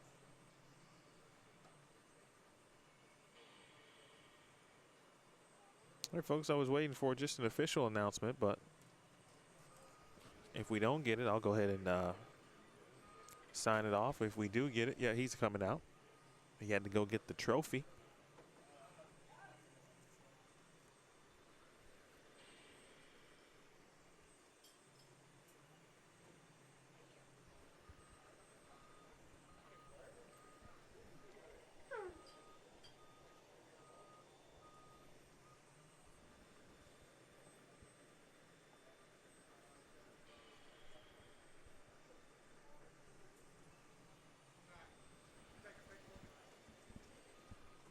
Zach will take the picture.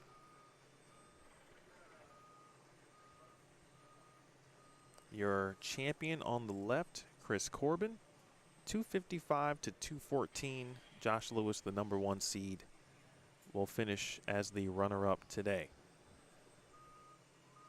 Again, in just under 3 hours, 2 hours and 40 minutes.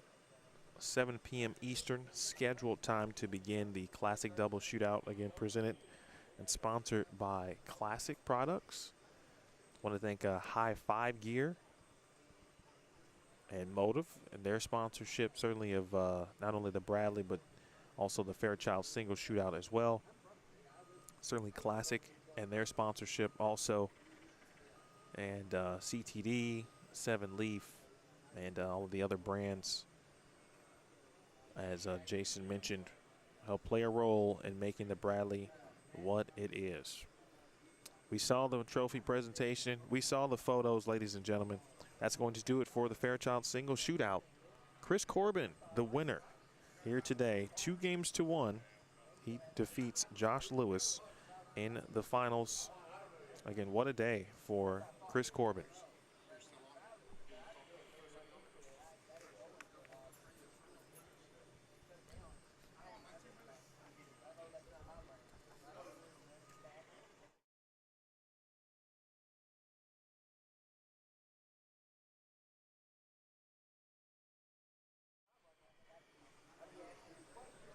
All right, folks, that'll do it.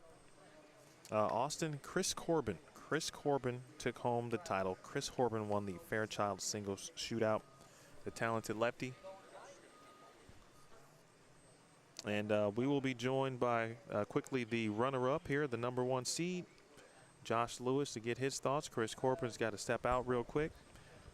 Josh, I joked to Jason earlier that when you're setting up the recording of yourself this morning, that you said, hey, make sure you say good stuff, but you wouldn't tell me your name first. But you did all the work here. So congrats to you. Obviously, you fall short here in the finals, but the #1 seed, you got all the way to the finals. Great day of bowling for you. What was working out there for you? I appreciate that. No, I was using a new Rotogrip TNT almost the entire day. And honestly, I didn't realize that my starting pair was going to end up being the championship pair.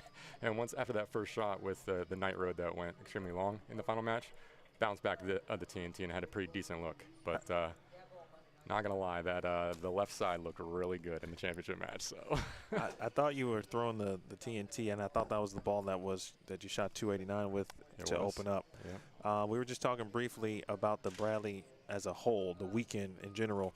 What's it like to just be able to have extra events to bowl and obviously kind of, give you a different challenge before you really hit the Bradley Open, which we all know is a completely different challenge than what you see today? I was just going to say, when I was doing my video log earlier before this started, I was telling everybody, I was like, today is the day to grow some confidence, because tomorrow starts the grind that really just shoots you down for about a month after you leave here. What are you looking forward to tomorrow? I hate to ask about game plans because we kind of know what the pattern is, but and I don't want you to give anything away, but what are you looking forward to tomorrow? Make spares. Honestly, that's the name of the game, especially during the first qualifying block. Scores are typically pretty low. Right. And then just kind of see what, as the pattern breaks down, what it's going to play like during the night squad. Right. And that's the biggest challenge. A lot of you talk to the guys out here, it's like making that first cut. It's not easy, but it's doable. Right. It's that second cut that's always a challenge. Right. So just make spares, and it's going to be a long block. So. Are you vlogging? You got a channel? What are you doing with some video? Yeah, no, it's the Jewel Bowling channel on YouTube. Okay. So I give lessons back home, and a lot of the guys are asking me, what are you doing? What are you seeing on the lanes? And so just answering one off. I'm like, why don't I just video this and watch and let people watch? So it was kind of just one more note. It was kind of interesting. So I've been doing the tips and tricks on Thursdays, and this week's was about reading the lane front to back. And on a house shot, typically that's what's missing. A lot of people see the ball overhooking right to left, left to right, and using a solid ball that tips the corner and doesn't overread. I mean, that keeps you in the pocket almost all day long, and that's what I did here. So I like that. Where can one more time your channel so people know where to find at Jewel Bowling. JEWEL. That's correct. Okay. Jewel Bowling. Yep. All right. So 2 things to subscribe to, folks: at Jewel Bowling and at Bowlstream TV. Josh, great bowling today. Are you bowling tonight? I've been getting a couple of asks here to bowl. I'm not sure. I'm a little tired, but we'll see. All right. Well, if not, we'll certainly see you in the morning. Absolutely. Good luck. Thank you, sir. All right. That is North Carolina's finest, Josh Lewis, finishing second today. He might get a little rest. We may see him tonight. We'll find out. But I will be back tonight, 7 p.m. Eastern time. Follow Josh, his YouTube channel, and that's where we are with bowling too, right? We're talking about content, been talking about marketing, and I think athletes themselves certainly have taken the opportunities to put more content out, and Josh is doing that as well. So for Josh Lewis, for Chris Corbin, our champion today, for Jason Utchwall, for Jeremy Thomas, who joined me earlier, my name is Emil Williams Jr. We will see you tonight. Classic Double Shootout presented by Classic Products. And congrats again, Chris Corbin, your Fairchild Singles Shootout Champion. This has been a presentation of that very event right here and only on Bowlstream TV. We'll see you tonight, folks.